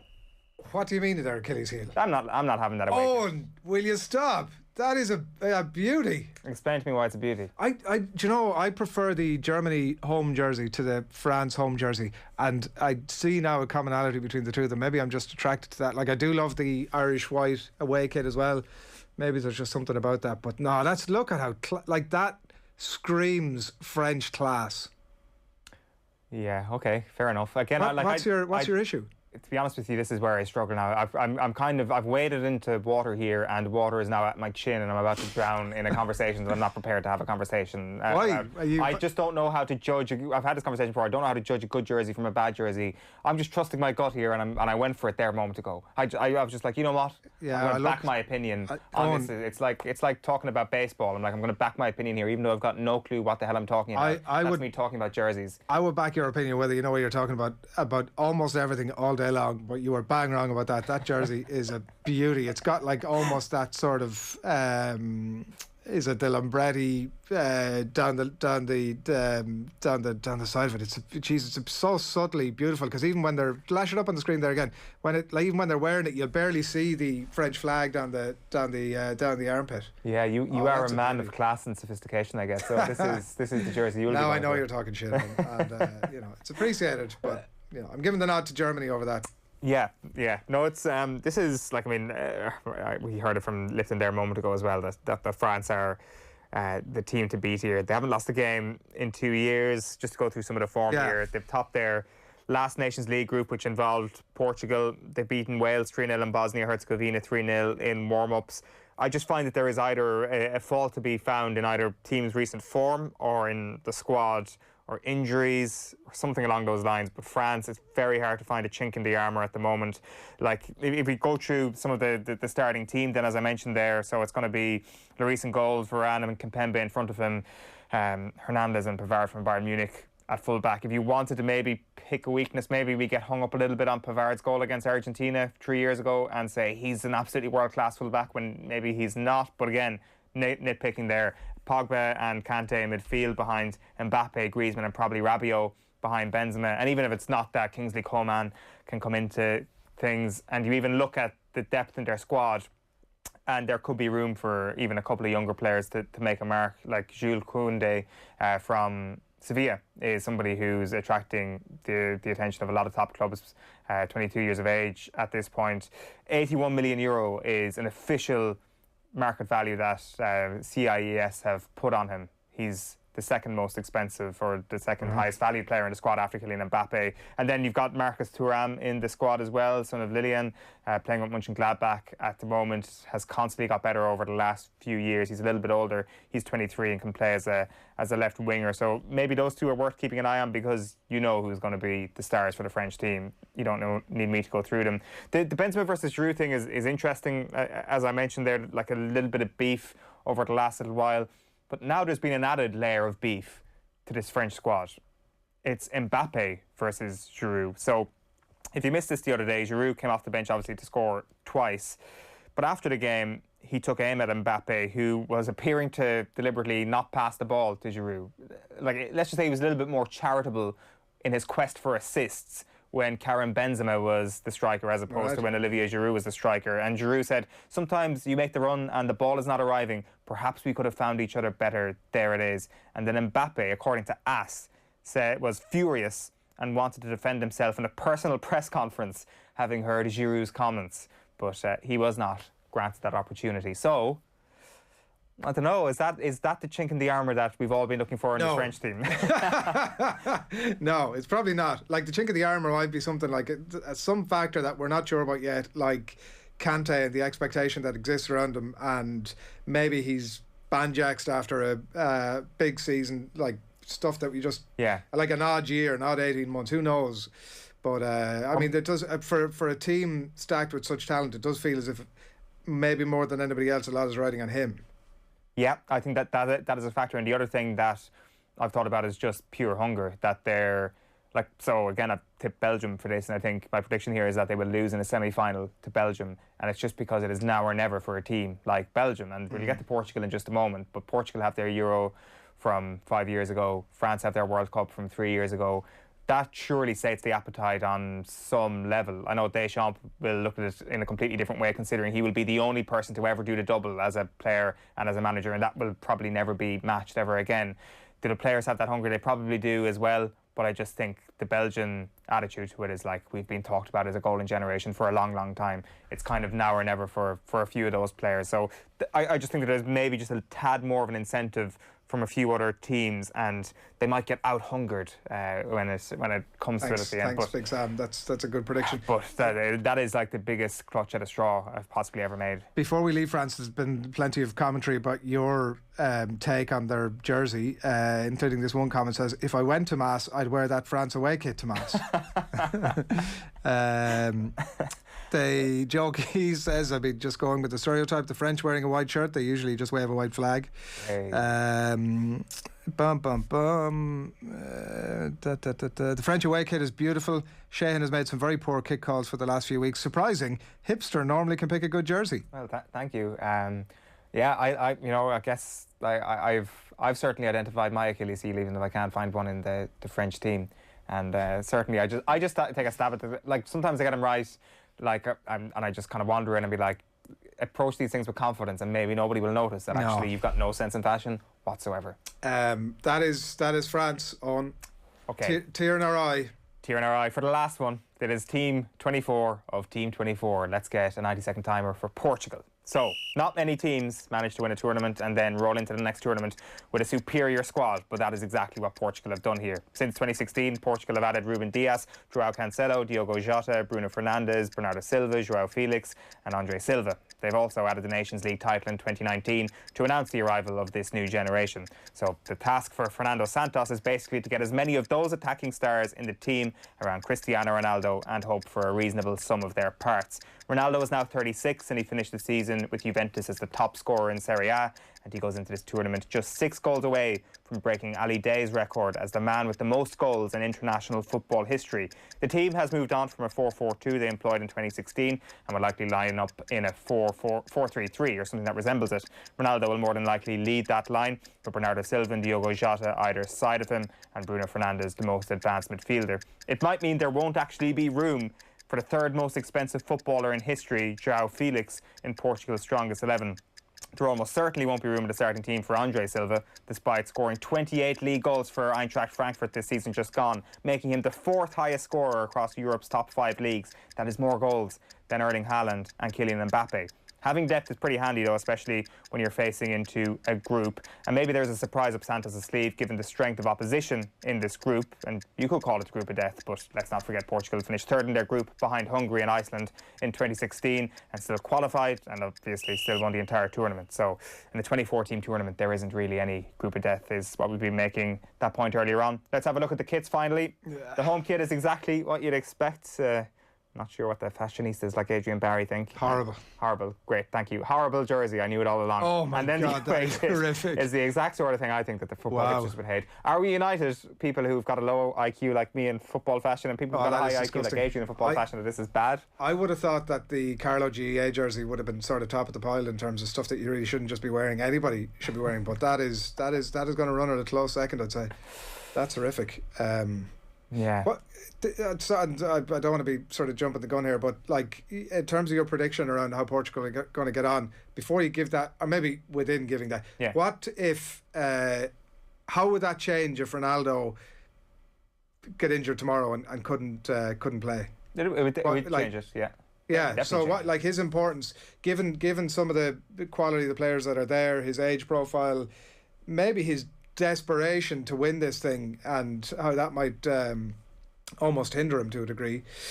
If he wasn't in, you think it would significantly hamper Portugal's opportunity to go deep and win? Definitely, because I think he wants to win it while on the pitch this time. I think, obviously, I mean, he's certainly made himself... He certainly found a spotlight and managed to put it on himself in 2016 when he came off injured and managed a team from the sideline. So he wants to do it for himself, and he also wants to catch Ali Day as well. Let's not forget, he's definitely the type of footballer who wants to do that and do it at a major tournament as well. Like the problem though is that the squad is just so talented that Andre Silva as your backup most advanced forward is will be the best backup forward in the entire tournament. It is just outrageous the depth that they have. They can afford to get an injury in almost every position. Like, the one area of weakness, I'm tipping them to get to the final, by the way, and lose to Belgium, in case that's what you were asking there. But the one weakness that maybe you could look at is possibly midfield, because they don't have a settled two. But actually the reality there is that they've got so many good midfielders in that team that we're just not aware of what two he's going to go for. Like, it could be Ruben Neves and William Carvalho. They started together against Israel this week. It could be João Palhinha. It could be Danilo Pereira beside him in that midfield too. They're all kind of players who were in their mid to late 20s, all at their peak. No one who's an uncertain quantity when it comes to their club form, at least. And you look at the players in front of them and the players behind them, full of experience, like in Rafael Guerreiro and João Cancelo and Pepe and Ruben Dias. And that's a back four that is pretty well stacked. Rui Patricio maybe is somebody you could look at as a slight weakness, but it's the same as France, very same as France. That if you're trying to pick a weakness here, somebody else might make an argument and say, actually, they're one of the strongest teams in the tournament in that very department that you pick as a weakness. So it is very hard to see where they're going to fall down. I don't think they're going to top this group, though. I think that France will beat them in the group, but I think they will ultimately surpass France in this tournament, and they will get to the final because they'll be on the other side of the draw, but lose to Belgium in that final. Lose to Belgium. That is... Belgium winning it feels slightly depressing. They should be going for their third Euros, obviously, their third championship win in the last 18 years or whatever it is, which is a mad one in itself. But Belgium all the way on. I mean... Maybe I went too soon on that, because I poured water on the hype train. Yeah, I certainly did. Like, I think I just got carried away with doing these team previews, and Belgium came up quite early, and I was like, wow, yeah, I'm feeling this. And you know, a bit of rush to the blood to the head, like saying that France away jersey was bad. And well, there's been a lot of reaction to that. On Sean Kay saying there's Eoin wear brown shoes and bootcut jeans. Sure sounds like it. That French trip is lovely. Yeah, that French. Sorry, yeah, I read that one. I read. There's loads of commentary along that line. Is that it? Are we done? That is it. I mean, God. we are at the end of the road. You can go back and get them all on YouTube as the cheat sheets get now. Less and less poorly informed as we came closer and closer to the tournament. Oh, well done for your efforts. On behalf of the nation, thank you for your work over the last, what feels like about 3 months. It does. So well done for that. And, you know, the fruits of your labour will be borne out for years to come, I'm sure. We do have a couple of comments coming in that I want to bring your way before we remind you of our mystery voice this morning, which was in relation to the conversation we were having about the booing of the England team and the Hungarian fans, obviously, that we were having with Martin Lipton a little bit earlier on. So, yeah, Frank Brennan says here, the woke, self-righteous cohort that now basically want to compulsorily inflict their views of the world on all of us quite happily employ the riot boo police to eject or arrest fans for booing. Is his take on that. Regarding taking the knee, says Will, I support the players doing it and support the right of supporters to boo. I wouldn't boo personally, but I don't want the right to protest decided by FIFA/UEFA/ governments. Which is a point that I'd love to get into with you, Will, because, I mean, where do you draw the line? Where do you draw the line on that?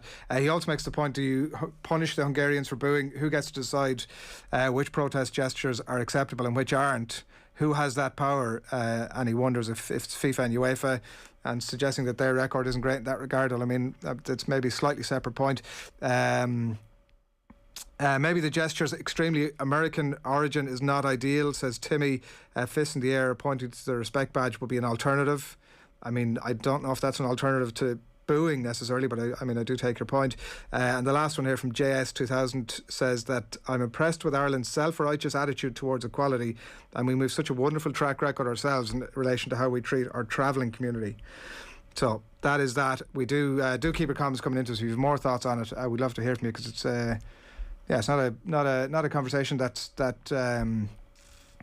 it's a deep conversation that deserves talking about, and we'll come back to it again. And I hope it's not for the wrong reasons over the next few weeks, but if that does arise, we will be back to it. It's 8:53 on this Friday morning. We've tennis with Colm Boohig to come. A reminder, by the way, that all this week in OTB AM we'll be giving you the chance to win a €150 Expert Electrical voucher. It's all with thanks to the good folks over at Expert Electrical, your home for large screen TVs this summer. It is a sporting summer at Expert, and you can find your perfect TV on expert.ie or in any of their 67 stores nationwide. We have a voucher winner every morning this week, and then one of those lucky winners will also have the chance to win a 55-inch Philips TV if your name is picked out of the hat on Saturdays Off the Ball. So to be in with a chance to win, just simply tell us who our mystery voice is. So then we can stop the interview, because I only want to talk to people who have a little bit of understanding of football. Here's that voice one more time. €150 and a chance to win that 55-inch Philips TV on the line. So then we can stop the interview, because I only want to talk to people who have a little bit of understanding of football.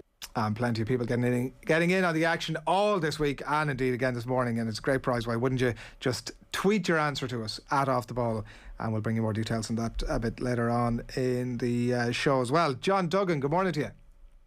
Adrian and Eoin, how are we doing? Are you excited? I'm buzzed, yeah. I love international football, as you guys know, and 51 games, 11 cities, fans coming back. This is what it's all about. So I'm really, really up for it. The Dutch all at sea, JD, is there any case to be made for them?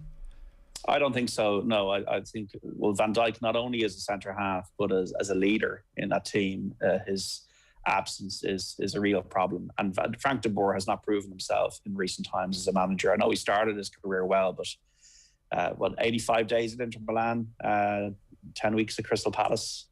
Not going to do it for me. I don't think the Ajax lads have really prospered since they left Ajax. De Ligt and De Beek.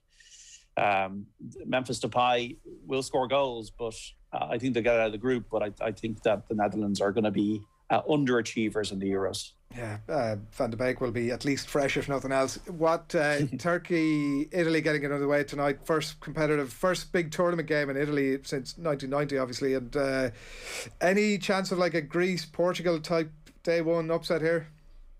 It's possible, because Turkey are a strange mercurial team in that they reached the semi-finals of the O2 World Cup with Senol Gunej in charge, and he's back in charge again. They've got that Lille player, Yilmaz, who's done very well this season. We all know Soyuncu as well from Leicester City. So Turkey in qualifying won 8 games, drew 1, lost 1. Behind France. So I think Turkey can be one of these teams that could be confident that they might get out of the group. But will they beat Italy? The thing about Italy is we all know they're going to be organised with a very good manager in Roberto Mancini. But who are the stars? Who are the Pirlos, the Tottis? These kind of players that lit up the 2006 World Cup. Cannavaro. Is Ciro Immobile going to be the man to set the Euros alight? I'm not so sure. Obviously, it could be difficult to break down and beat. We know Jorginho, we know Verratti, but this looks like it's not a game I can easily predict, is what I'm saying. I don't think Turkey are tomato cans by any means, and but you'd have to fancy Italy in their home patch. But it's one I'll be watching rather than taking an interest in. I'd forgotten that Van de Beek's bad luck had extended to the Euros, obviously, and Ian, about what. So what else have you got? Have you any more Euro stuff, or what else have you got for us, JD? What's going on?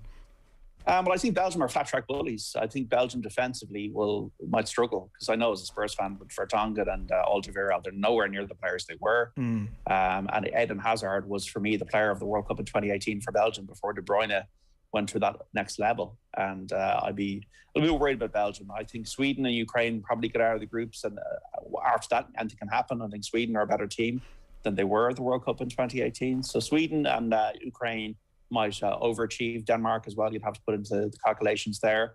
England, I think the weak link for England is the manager. Gareth Southgate is a motivator. They had no expectations in 2018 after about 30 years of expectation. And they overachieved, but they beat Colombia and they beat Sweden along the way. And I think they've got a much better team now in terms of personnel, with Declan Rice as a holder, with the excitement of Grealish and with Mount and with Foden. These players were not involved in 2018, but they've had 13 different defences. I know some of that can be injury related, but does Southgate even know? Do we even know what England team is going to play against Croatia on Sunday? Well, that's the difficulty. And Martin Lipton was pointing out earlier on that the Maguire stuff obviously does throw it into a little bit of sort of doubt as to where he might like to play, or the way he might like to play with the players he might like to play with. But we'll see on Sunday. We'll get an idea. Anything else going on, JD, that our viewers should know about this morning? Well, just apart from that Italy-Turkey game tonight, there's 1,000 fans. We've got 3 pilot test events this evening with fans. 1,000 at Rovers at Finn Harps, Tata Stadium. We've got 600 fans at Turner's Cross Cork. against Cabinteely. We've 1,200 supporters going in the gates with the RDS for the Leinster Dragons Rainbow Cup game. Should be all fine. Everything's very much been prepared well for these supporters to get in for these pilot events, which the government are all about. The Irish women's team against Iceland at 6. The Irish hockey team, the women against England at 10:30 in Amsterdam, hoping for that World Cup berth. Leona Maguire, 7 under par, leads the LPGA Tour's Mediheal Championship in California by a shot. And Nadal and Djokovic this afternoon to get us nicely into whatever hors d'oeuvres or appetizer territory for Italy and Turkey this evening. Okay, good stuff. Look forward to all of that. John, thanks a million. We'll have plenty more from you over the next few weeks. Obviously, as the Euros advance, that's John Duggan there this morning coming up on 9 o'clock, and plenty of comments still coming into us here this morning. We're going to talk a little bit of tennis, obviously moving into the business end of the French Open. We'll have a live crappy quiz coming your way as well in just a little bit too. First, before all of that, episode 5 of the Football Pod with Paddy Andrews and Andy Bourne is now live. You can subscribe and listen wherever it is that you get your podcasts in the OTB stream, or search the Football Pod with Paddy and Andy. Tommy touched a nerve, however, with Paddy this week. Take a look. It was the 2017 league final, and I was behind Dean Rock as he missed the free. He hit the post in the last minute, and Kerry beat Dublin. I think it was to end Dublin's 36 game unbeaten run. But I just remember Kieran Donaghy's celebration on the field that day, and he sprinted onto the pitch, roaring and celebrating as the ball hit the post. And it seemed like a massive moment for Kerry in 2017. Look at Paddy Andrews' face. Look at his face. He remembers it too. Go on. I do remember it, yeah. I remember it, yeah. Do you remember Donaghy? Do you remember Donaghy giving it some of that? We do remember, yeah. We've a couple of images in our head, all right, for losing that game. Do you? Do you remember it? And did that matter? Did that game matter? We were going for 5 in a row in the National League, actually, yeah. So we'd won the previous 4 and we lost that one. I think you made up for it, did you? We won the All-Ireland that week, yeah. So, but no, it was, like I say, we weren't disappointed, or no, we were disappointed. We weren't disappointed that we didn't win the league for the 5th time in a row. We were disappointed that we lost to Kerry, like. Yeah. And that was, we were hurt. I know Dino, it was 2017, and he had the free to win the All-Ireland 4 months later. And he I think he's spoken about this. He didn't feel he caught that free at the end as well against Kerry, missed it, hit the post, we lost the game. He got the opportunity 3 months later to win the All-Ireland. It slightly closer and free against Mayo and nailed it. So nothing could put him off, did it? No. There was a couple of things trying to put him off, but no, that's the lessons you learned. And it was like losing some of those games. You do learn a hell of a lot more from those defeats, and like I said, that was feedback for us. We could see how much it meant to Kerry. It stuck in our craw that, you know. I could see, all I can see. They were over celebrating. Yeah, the video of Donaghy celebrating, and the video of we could see it as well. Don't worry. Look at this. Yeah, we could see it. So. Yeah. I'd say there's a picture of Donaghy up on the thing, up in the dressing We never did that now, but I tell you, in players' heads, like. Of course it does. Of course it does. Yeah. Like you say, you're talking about, Tommy, about statements in the National League. There is opportunities for teams to put down a big market. Like I say, there's not going to be league finals. This is the last big game, big weekend of football before the championship starts. I mean, it's not like Kerry people on to let something like that sort of slip in a way that's going to give the Dubs particularly a bit of ammo. I like the way Tommy in his edit there used a photograph of Kieran Donaghy over celebrating. Wrong photograph. And the photograph comes from obviously celebrating the 2014 All-Ireland win. But the funny thing about that is that it was actually Mayo who dumped Kerry out of the championship that year when Donaghy did get sent off in that incident with Aidan O'Shea, and Kerry didn't end up playing Dublin in championship until the drawn All-Ireland in 2019. So there was a long old gap where actually Dublin maybe didn't take their anger out on Kerry. It was just Mayo and Galway and Tyrone who they ended up battling down with ferocious rage over the following couple of years. Right, the Football Pod, by the way, a reminder on the OTB stream, go on and check it out there. It's up on YouTube and all the best places, obviously, and it's great stuff, full of brilliant anecdotes and brilliant analysis as well. So head along there and check it up, and it'll only be cranking properly into action, obviously, when the championship begins as well. So that is all to come. It's after 9. It's Friday morning. A live crappy quiz coming your way. Before all of that, it's time to talk tennis. Colm Boohig, good morning to you. Morning, Adrian. Morning, Eoin. We were discussing the slot last night as to what we were going to do with it, and Colm was late in the evening musing as to which way the slot was going to go because he hadn't really given it too much thought. And I can reveal at that point I got about a 10-minute voice note with sort of thoughts off the top of his head. So where do you want to jump off? There's only one place to start. That's the we're actually going to start with the women's final tomorrow between Anastasia Pavlyuchenkova versus Barbora Krejcikova. I think people thought I was going to say Nadal against Djokovic there, but the women's final, the women's competition this year, lads, is phenomenal. I was already on earlier this week on Tuesday telling Eoin and Sheahan that 6 of the 8 quarterfinalists at this year's Roland Garros were first-timers. And then in the 4 semi-finalists, it was the only time in the Open era since the 1978 Australian Open that all 4 semi-finalists were first-timers. And back then, in the late 1970s, a lot of the top players didn't travel to the other side of the world to play down under. So really, this is unique, this competition. And we're left now with the stat that whoever wins tomorrow on Saturday, this will be the 6th French Open in a row to crown a first-time women's Grand Slam winner. Whatever it is about clay, it's just bringing the best out of newcomers on the women's game who are just fearless with their ground strokes and their ferocious serves. And the thing is that for analysts or for fans and anyone at all interested in tennis, it's nearly impossible to predict winners anymore. No more so than in the second semi-final between Maria Sakkari and Krejcikova, where Sakkari had match point in the final set, 5-3 and 40-30 up on Krejcikova's serve. And Krejcikova had a ball coming down high from the air, a backhand volley winner to stay in the match. And then a few minutes later, she wins the match and gets to her first ever final. It would have been Greece's first ever woman to reach a Grand Slam final had Sakkari win. And they're the fine margins that we're talking about. And with Pavlyuchenkova, you're talking about a 29-year-old Russian who was the junior world number 1 at the age of 15. But when she got into her senior career, she's a perennial quarterfinalist. So she didn't quite match her junior dominance. So she's reached the quarterfinal in every singles and doubles Grand Slam. But she never went further until this year. And the first time she was in a Grand Slam semi-final, she won in straight sets against Tamara Zidansek yesterday in the first semi-final. Zidansek had never won a French Open match until this year. Then she gets all the way to the semi-final, hit the most forehand winners in the competition between both men and women. But Pavlyuchenkova beat her. And now she's into her first Grand Slam final. It's absolutely incredible. And for Krejcikova too, both these players are actually probably better known as doubles players. Certainly Krejcikova. Krejcikova is actually a 2-time Grand Slam winner on the doubles side. She won the French Open in 2018 in doubles. She won Wimbledon in doubles in the same year. And this weekend, she is looking to become the first player since Mary Pierce in 2000 to win both the singles and doubles. Right. Because it's not like when you say, they're renowned for their doubles, that feels to me to be a bit of a backhand sort of, not necessarily a compliment, Colm.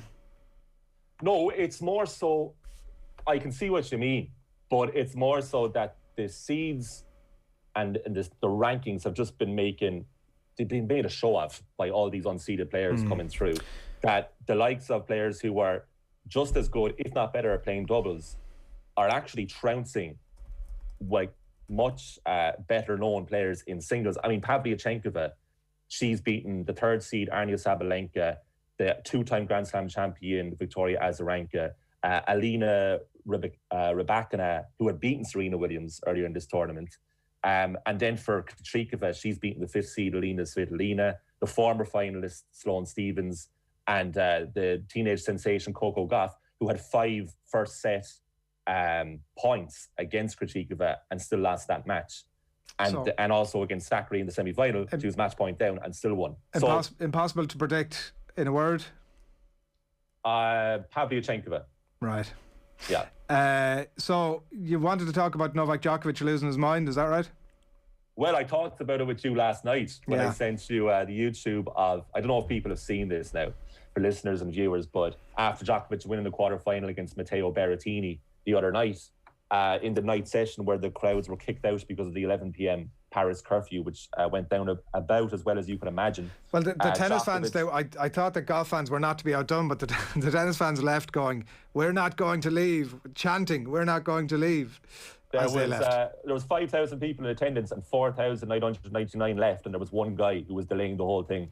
And as a result, there was a 25-minute delay between between play starting, before play resumed anyway.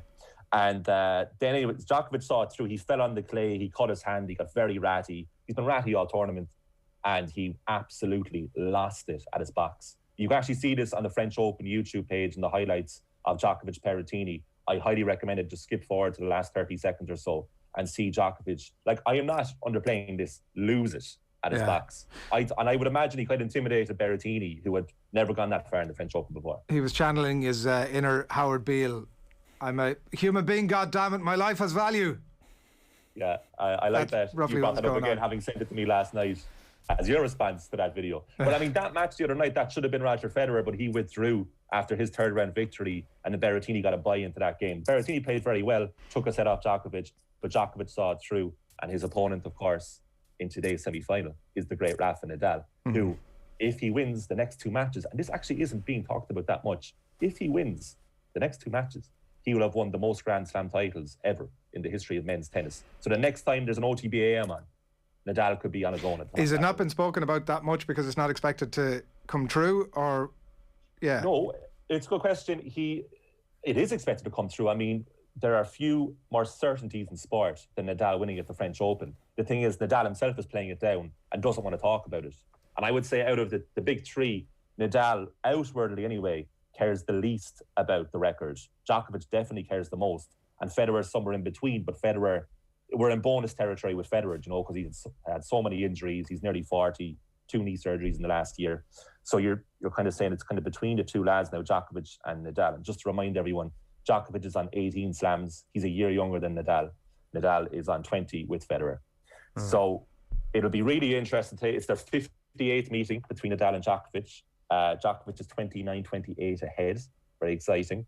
Now, last October, Nadal hammered Djokovic in the French Open final. I remember going on Monday's OTB AM to review that and demolished him. And I don't think that's going to happen again. Actually, a lot of people thought Djokovic would win last October because of the conditions, because it was much colder. There were new tennis balls. The Wilson balls were being used. Nadal didn't like them. He was in terrible form going into it, and he still annihilated Djokovic in the final. But these two have played a French Open semi-final epic before in 2013, where it went all the way to a final set that Nadal won 9-7. So we could be in for a long one tonight, lads. We really could. It could clash with the Italy Turkey game. That's your preview. What's going to happen? What's going to happen tonight, and who's going to win it? Well, you'd be a foolish person to bet against Nadal. I mean, you really would. And I would say, no, I'd say Nadal in straights. I think Nadal will win in straights. I was going to say Djokovic will take a set off him. And it'll be tight. I think Nadal will win in straights. Peter O'Hara on YouTube saying that the Djokovic-Nadal match hard to predict. Nothing between them. The last few slam meetings has been one-sided. French Open last year, Australia Open as well. Weather conditions will be a factor. Yeah, well, it should favour Nadal because it's warmer and he loves the heat. I mean, last year was an anomaly and he still won it. I think he's right. It's very tight. I mean, as I say, like Nadal, I think will win in straights, but I think it'll be very close, very close. And I feel sorry for the other semi-final that nobody's paying attention to because Stefanos Tsitsipas against Alexander Zverev, that'll be tight too. But to be honest, I want that to be over as soon as possible, so I can see. So nobody cares because like everyone should cherish Nadal versus Djokovic. They're in their mid-30s. Nadal's just turned 35. Djokovic just turned 34. This won't be around that much longer. Like every chance we get to watch these two, any sport fan at all, never mind if you're into tennis, watch these two play against each other. I cannot wait for later on today. There was a lot of OTB viewers earlier on, Colm, who were mad and they couldn't take it anymore about Eoin's view of the French. Did you see the French away jersey? You're somebody who knows about these things. I haven't. I've seen the home jersey, not the away one. Oh no, the white one is this? Yeah, the white one. Yeah, little French flag down the sleeve, down the armpit. Yeah, what's wrong with that? It's beautiful. That's what's wrong with it. But Sheahan thinks it's he wasn't into it. He wasn't having it. No. I like a white jersey anyway. I picked it as my favourite jersey of the Euros is Finland's home jersey. Beautiful. For God's sake. Real hipster choice. I know the blue stripe, it descends from dark blue into light blue as it goes down. And as I said earlier this week on Team 33, if you're playing a game of Astro, it's a very practical jersey to buy. because often you have white colours against other colours. Thankfully, you talked some sense about tennis earlier on, because that is another one for to be consigned to the bin for takes this morning. Colm, you're going to be back to us in a minute, but thanks on the tennis for now. A reminder, by the way, that one last opportunity to remind you about this week on the show. We've been giving you the chance to win a €150 Expert Electrical voucher. It's all but thanks to the good folks over at Expert Electrical. You're home for large screen TVs this summer. It's a sporting summer at Expert, and you can find your perfect TV on expert.ie or in any of their 67 stores nationwide. We're going to have a voucher winner every morning, and then one of those lucky winners with the chance to win that 55-inch Philips TV. If your name is plucked out of the hat on Saturdays Off the Ball to be with a chance to win, just tell us who our mystery voice is. So then we can stop the interview, because I only want to talk to people who have a little bit of understanding of football. €150 voucher, a chance to win that 55-inch Philips TV on the line. So then we can stop the interview, because I only want to talk to people who have a little bit of understanding of football. So just tweet us your answer to @OffTheBall, and you're going to be in the hat to win that voucher, and of course for the Monster Prize obviously on tomorrow's show as well. A reminder of what's coming up on OTB Sports Radio over the course of the day. We're going to have the Euro 2020 show with Paddy Power. That'll be on your screens from 11 with Shane Hannon, and plenty of great guests again today and all through the tournament. Emmanuel Petit, the subject of OTB Gold, from 1 at 3 o'clock. It's the Friday night racing with Johnny and the lads. Alan Keane, the subject of the Legends interview on Team 33 at 4. 6, the Life and Times of Johnny Kilban. Off the Ball on the radio from 7 tonight, and then Team 33 back. I'm sure there'll be lots of Euros chat from 9 this evening. So that is how OTB Radio stacks up over the course of the day.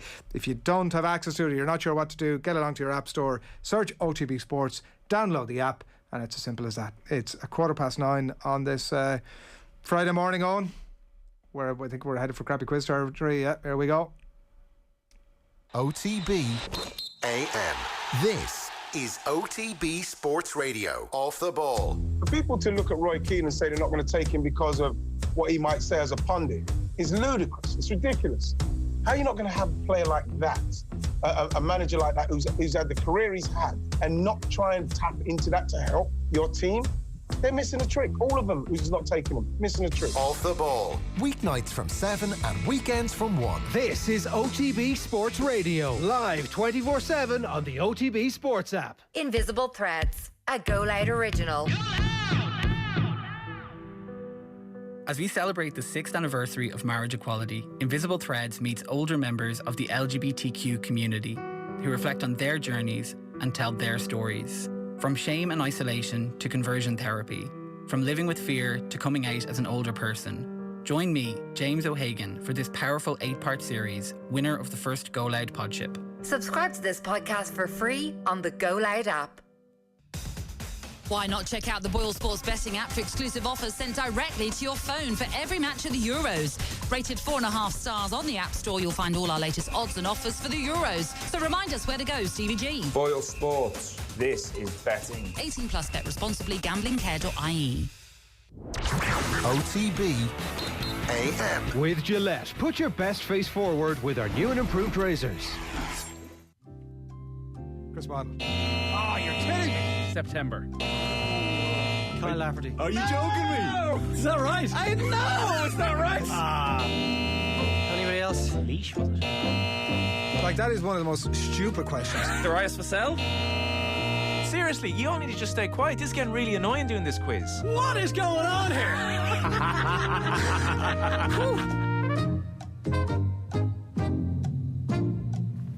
Welcome along to the shoutiest segment on Irish radio. It's the scintillating, it's the stupefying, it's the splendido, crappy quiz. Every Friday we pit 3 of Team Off the Ball up against each other in a no-holds-barred quiz of sporting factoids at the end of the week. Allow me to welcome today's contestants. Our first contestant today is backing Aymeric Laporte, Declan Rice and Jack Grealish at this summer's Euros because, as the people of Meath Hill know all too well, certain boundaries just do not exist. This man has always dreamed of playing Club GEA in Clare since he was a little boy, and his latest transfer has made those dreams come true. Give it up for the artist formerly known as the Meath Hill Billy, Tommy Rooney. So 18 months into lockdown, and you know he can't take himself off mute. Can't unmute himself. It's look at the. Are you there now, Tommy? That's embarrassing. Wearing the I was saying that's nonsense. Nonsense. There'd be no transfer. Wearing the club colours as well this morning? Yep. There you go. That Your is first came back during the week. Nice win to get us started. So yeah, that's it. That is a come and get me plea to Meathale once again. Our next contestant today is backing England in this year's tournament because as a Cork man, the art of puffing one's chest out only to fall flat in your face is something that can only be applauded. Making his crappy quiz debut and ready to dish out some rebel hell, it is Colm Boohig. Thanks, lads. Honoured. Am I playing the belligerent Nathan Murphy / Ger Gilroy role? Yes. You're under an awful lot of pressure role this morning, Colm, on your debut, and I presume, although having no insight into what the questions are going to be, I presume there'll be a lot of international football in there and one of your specialist topics, obviously. So. No, I'm international football wouldn't be very strong in it now. I actually can't see anyone, so it's very off-putting. You know? Yeah, the excuses in already. That's fine. Colm has been begging to be invited onto the quiz, even though it's usually invite only. But I've made an exception because the begging was just so ferocious and so annoying. He's been doing a lot on around the place of like, I see Sheahan was on the quiz there this morning. Yeah. What's his credentials? I have a doc. Well, it's great to have you, Colm. You're very welcome. You're in the middle seat today. Our last contestant today is backing France in this year's tournament because he is a man of sophistication and a fluent French speaker. Instead of saying croissant, he says croissant. And instead of saying sorry, he says pardon. Give it up for Adrian. Coué ton père, Barry. Did you have to Google that? No. Good work. Thank you. Back in England, actually, but, whatever.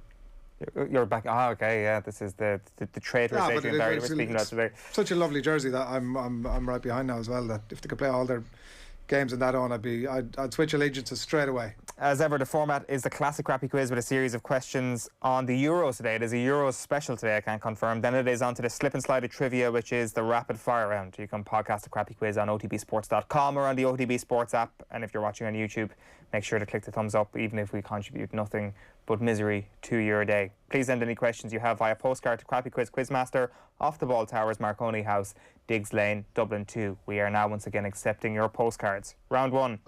I haven't been back on since, that time when you screwed up the rapid fire round and Adrian walked through with the win. Well, we haven't had a quiz since then, Tommy. And I am the defending champion, as you rightly point out. Well done. It was on a one-week ban last week for crimes against humanity the previous week. Did you ban yourself? Did I what? Did you ban yourself? Oh, sorry. I was with you there. I was wondering what's happened. I was exiled last week after screwing up last week. I apologise to everybody as well. Wow. It's been tough, but we'll try and redeem the entire thing this week and get back to our lofty heights of respect. Question one is for you, Tommy. Which player holds the record for the most goals scored at a single European Championships?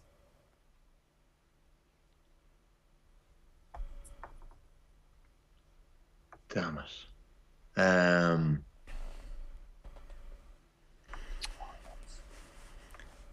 Jared Muller. It's not Jared Muller.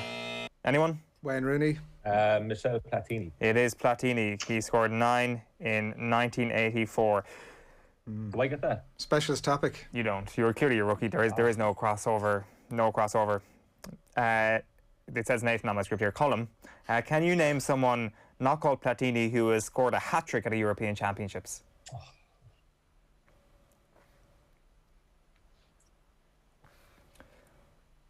So usually what Nathan does is gives all the information available in every crevice of his brain. So if you could do that, Colm, it would be much appreciated.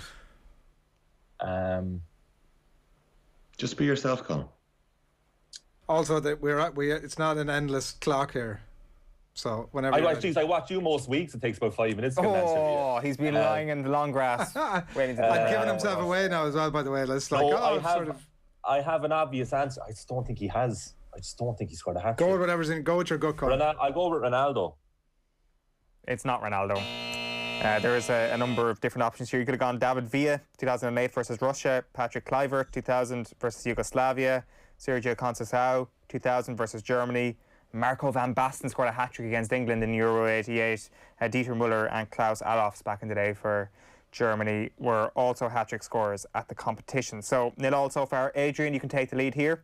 Which player has played the most games ever at the Euros? Who's in contention, Adrian? Well, I cycled through my sort of bank of players who I think have played international football for years. Who has played them? Who's played the most game at the Euros? Is there only one answer, or is it a bit like Colm's where you could take a pick of about 20? There's only one answer. Right. So it's a bit harder, obviously, in that regard. Tommy's question. What? You know this. You mentioned his name to me earlier this week. Oh, it's Colm giving you 3 points away. And Jojo, don't be trigger happy this morning either. I mentioned him, or I mentioned it because we were chatting away and you mentioned him. Oh, come on, Colm, don't be doing that. That's a joke, Colm. Oh, he should remember. Adrian, gonna need to push you for an answer. Well, I'm now trying to think about a conversation I had with Colm earlier in the week rather than the answer to the question. Is it Novak Djokovic? Come on. I'm gonna go with Zinedine Zidane. It's not Zinedine Zidane. Colm, who is it? Is it Bastian Schweinsteiger? No, it's not. It's not Bastian Schweinsteiger. Why were you chatting about Bastian? I have no recollection, Tommy, to be honest. I think he's made that up. It is Cristiano Ronaldo. Very obvious one, given how young he was at his first one. Very good round, poor performance. Round 2 is the Euros opening night round. In this round, I'll give you the year of a European Championships, and all you've got to do is tell me who played in the opening fixture of that year's tournament. A bonus point is on offer if you can give me the correct scoreline. Tommy, who kicked off Euro 2004? Greece, Portugal, 1-0. What did you say? What was the scoreline? I literally couldn't hear you because it was... Hold on. Do I get a point for the teams, but a bonus point for the score? Yeah, you've got Greece, Portugal correct. You got your point. What did you say afterwards? I just couldn't hear you. 1. 1 what? Come on, Tommy, get on with it. 1-1. Can I just say, before you finish, I said 1-0. Can we throw the? I don't want to. I'm only. Can we throw the bonus point open to the rest of the group? No. Come on, that should be a legit thing. Come on. No. I got that Platini point. 2-1 to Greece. It was 2-1 to Greece, yeah. But So give me the bonus point. No. Oh, come on. No. You can't just... That's literally the only one. That's literally the only... Go on. There was always a fuss kicked up when Adrian knows something. Tommy, you've got a point there. Colm, Euro 2012. Who kicked off Euro 2012? That's very recent now. Only 9 years ago. It's not. It's 9 years ago. 11 years ago. 9 years. I know. I don't know, like Poland against Italy. No, it's not Poland against Italy. Does anyone remember who Poland played the opening day? It was Greece. They played. Greece were also in the opening night, and it was 1-1 was the full-time score in that one. Adrian, who opened Euro 2016? A tournament you were at. France and... Halfway there. Fair play. Like, I'm feeling it was like Croatia. It was not Croatia. Damn it. Anyone remember? Haven't a clue. Anyone remember this game? No. Oh, was it France? Was it a big team? Was it France? No, it was Romania. France-Romania kick-started Euro 2016. I've got no recollection of the opponent, but I remember Dimitri Payet scoring. But obviously, I would remember considering I was looking at it last night.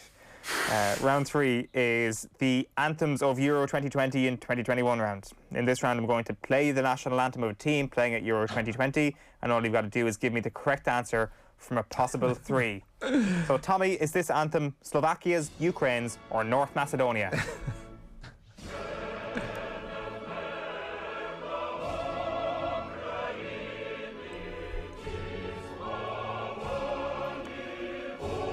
So it's Slovakia, Ukraine, or North Macedonia. What are you thinking, Tommy?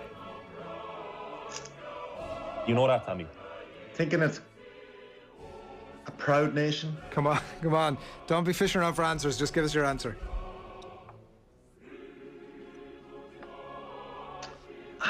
My instinct is telling me.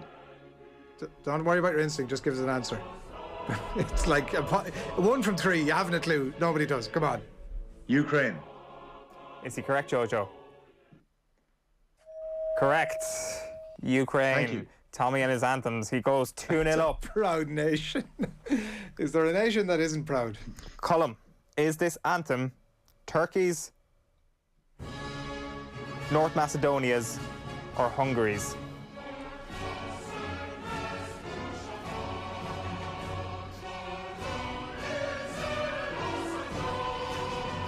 We're going to get copyrighted for this, aren't we? That sounds Hungary-ish. I'll say Hungary. Hungary. It's not Hungary.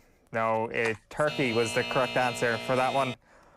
And then Adrian, is this anthem North Macedonia the anthem of the Netherlands, Sweden, or Portugal? Oh, that's much more. Lash it up there, shush.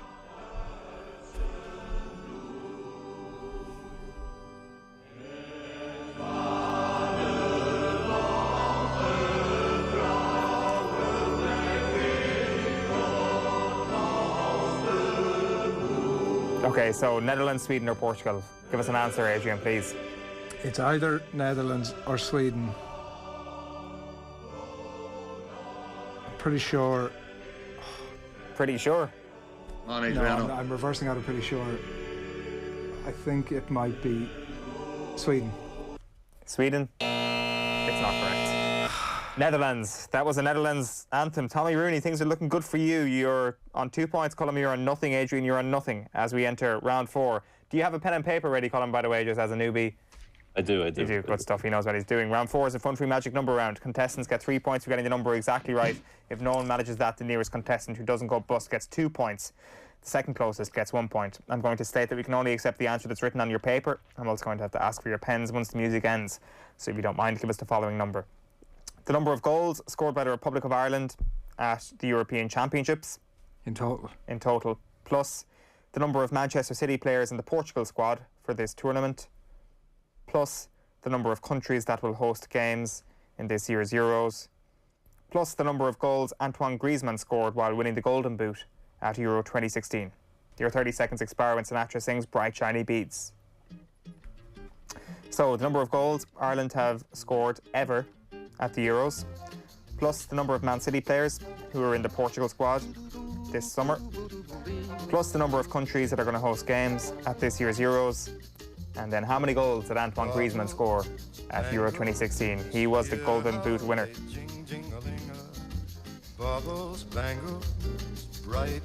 Okay, pens down.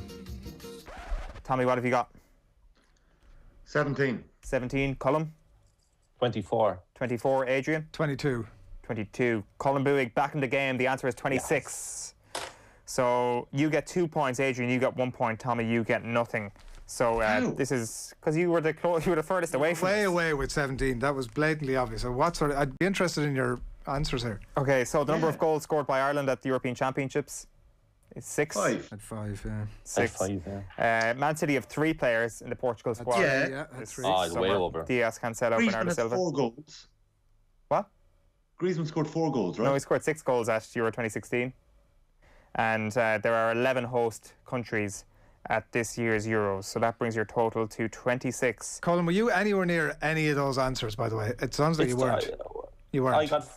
it's one of the flaws of that 12. round. There's 12 cities, I thought. No, there's 11. Doesn't make any difference to the outcome of it.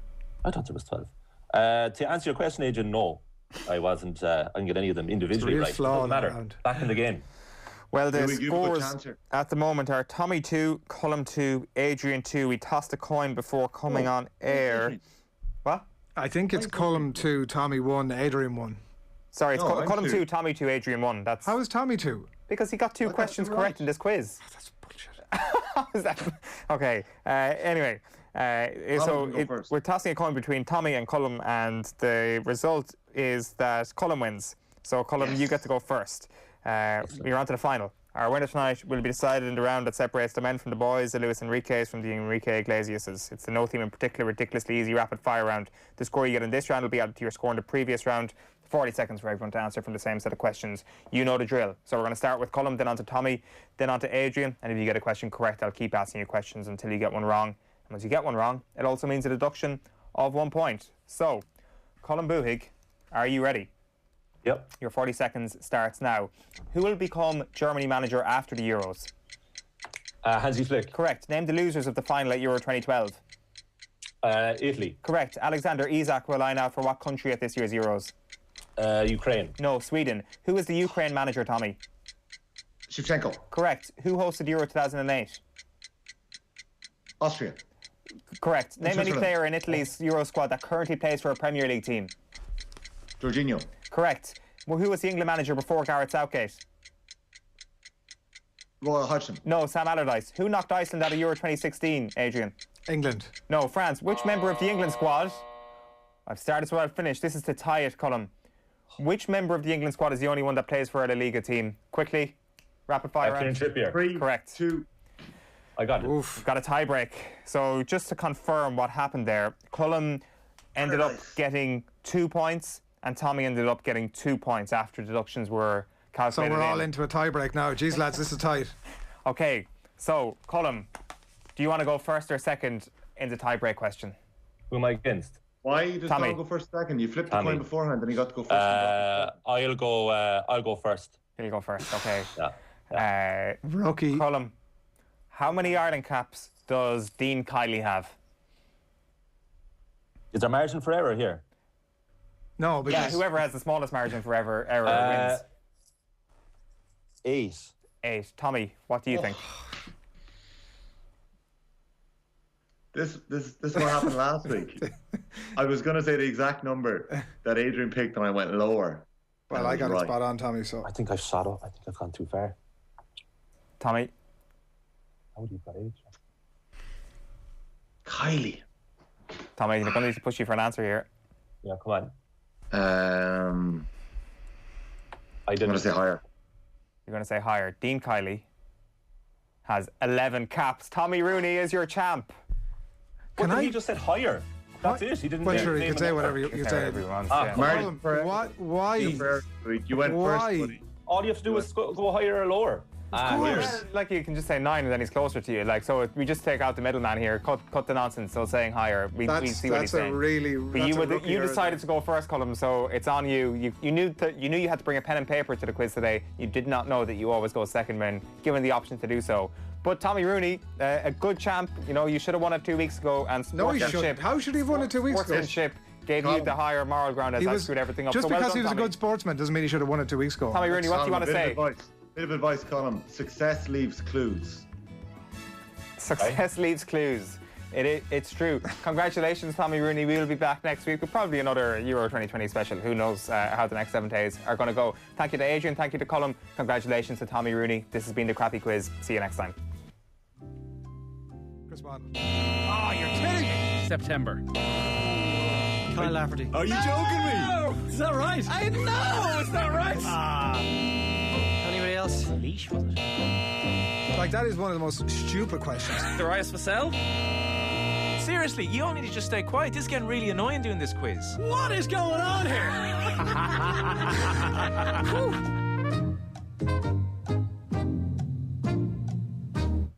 Thanks for your company today. As Padraig O'Donovan puts it, Sheahan out on YouTube here, and also Richard Redballs. Hashtag Sheahan out after your Crappy Quiz performance on. It's hard to argue. Tender Chicken went for 25 and the magic number on it was what, 26 in the end? Well done, Tender Chicken. Good work.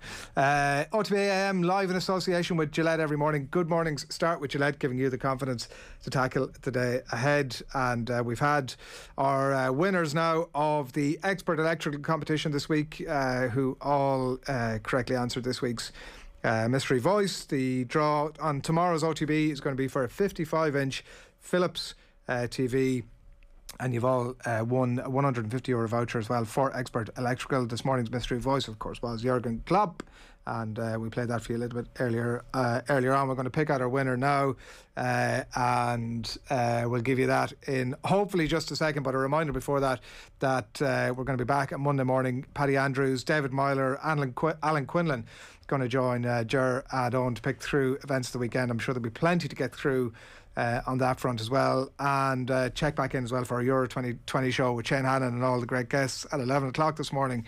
And that is all upcoming. But congratulations to Fiona Scully. Fiona, well done to you. You're this morning's winner of our expert electrical competition, and you're going to get yourself a €150 voucher for expert electrical, and also in the hat for that 55-inch Philips TV. So it's a pretty sweet prize, with which hopefully you or one of the other winners going to get the opportunity to watch the Euros on. So it's a beautiful piece. But right now, 9:38 on this Friday morning. Enjoy your weekend. Here is Brian O'Driscoll from last night's show. So we are just over a fortnight away now from the first Lions game against Japan in Scotland. So we thought we'd get you on, have a chat about your 4 tours of duty, and maybe get down and dirty into some of the gossip of those 4 tours. Maybe get you in a little bit of trouble on social media over the next few days, and get a few stories out of you, because I'm sure there were plenty down through the years. Obviously 4 tours in 01, 05, 09 and 2013. And we have a few little questions we want to throw your way. So be as honest as you can be, Brian, please. This show gets me in most trouble. I'm fine in my everyday life, on BT Sport, the things I do. But what I think are throwaway remarks on this must be something to do with you guys being able to do your job so well that you tease this stuff out of me without me being suspecting. That's exactly that's what it. it is. So yeah, do you know what? When I think I've done a good show, then and I see a headline the next day, apparently not. Sorry, before all that, who did I see was over at your house for a barbecue last week? What night? I'm only joking. Jane Seymour. Wow. The one and only Jane Seymour. She was very complimentary about your cooking. She was. She obviously didn't eat all of the food, but she picked a few half-decent salads. I didn't even realise that she's a vegetarian, and there was a full barbecue put on for her, and she ate chicken and burgers and sausages. Sorry, what? For the first time, she said, in a lot of years. So, wow, that is being polite, Jane. Isn't it? Isn't it just, did she know that nudging it she around didn't think her this plate a little bit, but no, yeah. That is a real. That's a very Irish trait, where you turn up and you're almost too embarrassed. I'll just go along with this and eat it, and I don't want to be rude. I'm putting it down to the marinade, Nathan. Okay, she just couldn't resist. She had a little taste, and it worked. All right. Well, listen here. Your barbecues are the place to be, it seems. We're going to start with your best and worst roommate on a Lions tour. On a Lions tour, do you stay with the same person for the full tour? This is such a thankless one. No, you don't. You change every 3 or 4 days. So even if you do get a bit of a sketchy one, or someone that you don't hit it off with, or that's a big snorer, or there's some issue where you just don't have a connection, at least you move on pretty quickly. In some cases, you might maybe a room for 5-6 days, but that would be on the long side of things. Right. So I think it's really important that you do move around, and there's no point in rooming with players from your own country. You know them well, even if from other provinces. You've got to get out of your comfort zone, and you got to go out and understand how people tick and see the other side to them, because we do have preconceived notions of people, but that we play against, but we don't know the personalities. The only way you do that is by chatting to them and spending time with them and chewing the fat late at night, and kind of just hanging with one another, and then subsequently you end up hanging with some of their pals, and that's how you get to know the squad at large. So who did you like sharing a room with? Well, it was such a baptism of fire in many ways, in an exciting way, in 2001, because I think my first roommate in Australia was Jason Robinson. And obviously I grew up, watching rugby league. I was a big rugby league fan, watching him and that Wigan team in the 90s. And he'd only just transferred across to Union himself, like a number of months, and then he's picked in the Lions. And the next thing I know, I'm rooming with him. And I have to say, it was really enlightening. It was very interesting, very different perspective on life at that time. He was kind of born again Christian, and just some really interesting stories about his upbringing, his life, about the Wigan days. Remember, one of the first nights, him telling me that he was playing with Tuigamala in Wigan, and he was kind of messing around and acting bit Jack the Lad, and Tuigamala came into training and told him, I had a dream about you last night, and he said, you were at the top of the world and it crumbled underneath you. And he said that was the eureka moment for him to get his act together and pull his socks up and kind of behave a little bit more like an adult. I think he was a father of 1 or 2 at that stage. So he because when you hear those sort of stories firsthand, it is pinch yourself moments. Would you be looking at Jason Robinson then and the way he conducts himself around the place at that stage when you're a younger player on your first Lions tour, as to how he kept himself in such good shape, and trying to pick his brains that you can bring back when a Lions tour is over? Well, that's the great thing about Lions tours. And I guess when you look at guys that miss out and the IP that they pick up from other players that are a bit more experienced or do things slightly differently. I think that's the miss. Besides the experience piece, you know, the likes of James Ryan and Gary Ringrose, what they would learn from experienced campaigners like Owen Farrell and Maro Itoje and guys, Alan Wynne-Jones. So it's undoubtedly you are keeping an eye on them. You're watching exactly what they're doing, what they're eating, how they're behaving, what they have to do to get their bodies right, to be fit for the game, what extras they're doing at training, what little, you know, drills they're doing that you might be able to steal and make your own when you go back home. So it's all about taking traits of different people and just scanning the whole time to see, you know, what way you can modify and improve your own performance and your own general outlook on being a professional. In terms of the purely rugby side, is there any protectionism around the sort of intellectual capital that you may have had from Leinster and Ireland, or do you feel if somebody's asking about plays that certain coaches might have done, do you have to be honest, or are you trying to keep at them back? No, you can't think that way. You know, it's if you're in or you're not. And we gave, you know, obviously trying to understand what became a big play for the Lions in my tours was that Brumbies play, but not just running through the motions of it. And, you know, it's the 10-12 behind 13-10, but the running lines and what exactly is needed to sit the defence down. And so trying to give that intel to, you know, those playing with you to make sure that you're able to catch the opposition anytime you pull the plays. I think you have to give of all your best plays, but it also makes you have to go and refine what you've done previously and evolve as a national squad when you do go back and when you play against those players in subsequent years. That you've got, it's almost like a game of chess. It's like wondering what they're thinking about what play you might be playing and tweak it slightly. So it's all part of the evolutionary process of Lions and international rugby anyway. I'm not surprised that Jason Robinson was there as best roommate. Who was the worst roommate you shared with? I'd say Will Greenwood would say that I was the worst roommate. Why? He said that when I came in, he said he thought the place had been burgled within 5 minutes. I was a 21, 22-year-old, and he said he was obviously a bit of a neat freak, and that was not my thing back then. But I've changed the errors of my ways. I would say someone that I found challenging, because if you didn't get to the bathroom first thing in the morning, they owned it for 2.5 or 3 hours prepping themselves for the game, and that would be Gavin Henson.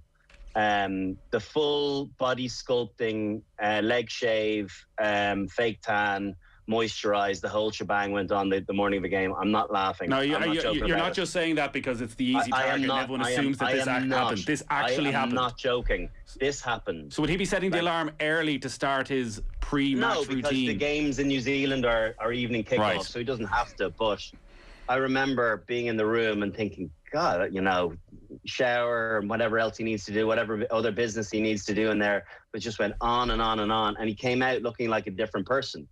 And Gav was big on, you know, look good, play good.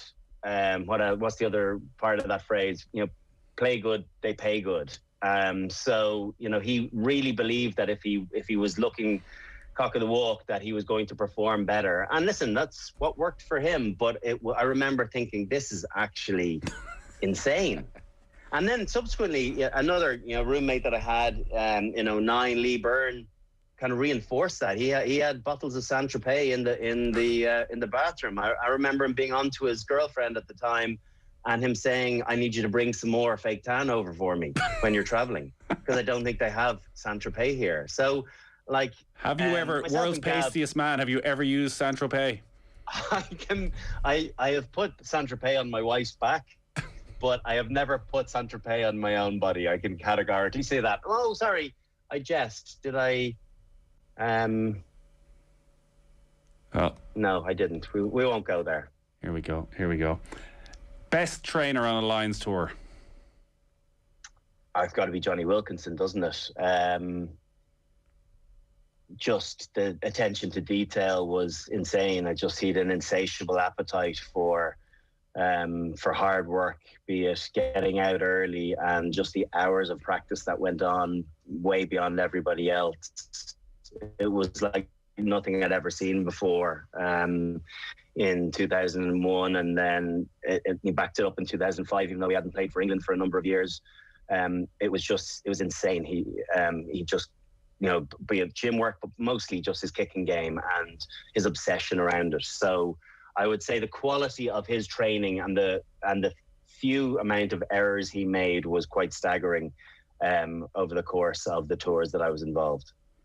Was it always quality? Was there a lot of quantity with Wilkinson as well? If you're watching somebody putting a lot of hours in, is it hard to stay in your own routine? It was both. It was phenomenal to have that concentration span to be able to, and for your body to be able to hold up the way it did. Each repetition felt like the last, and we would have done kicking drills at the end of the game, but the accuracy, we're trying to drop balls into like a 5-meter corner, but hold them up before going into touch. He himself and Dave Ulrich, our kicking coach at the time, would have been pretty close with Johnny, would have been better, but miles better than anybody else at being able to manipulate and control the ball and shape it where necessary. And he was, back in those days, it was coming off his right boot as comfortably as it was off his left, which was totally alien to so many of us. To be able to see someone so left foot dominant, clearly from a natural point of view, but having trained his right peg the way he did is kind of amazing. And obviously that drop goal in the World Cup came off his right foot. Yeah, it makes it all worthwhile in the end. Worst trainer on a Lions tour?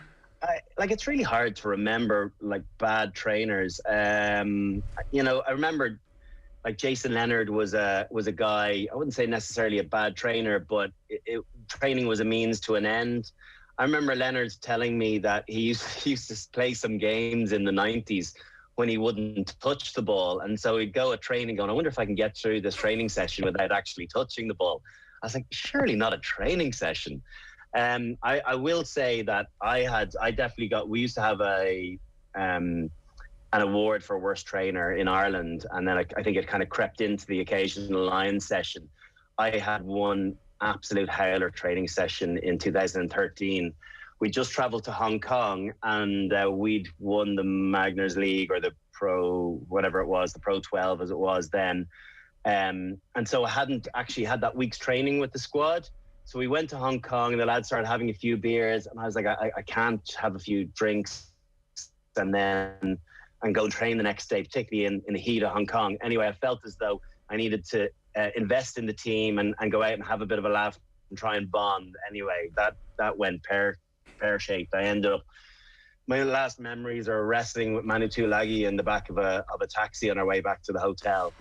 Anyway, the next day I had a howler. I was running in the wrong direction of some of the drills, but that was just about an effort. It was just, Gats knew. Gats is all about, but play hard, but work hard. Then the next day, work it off.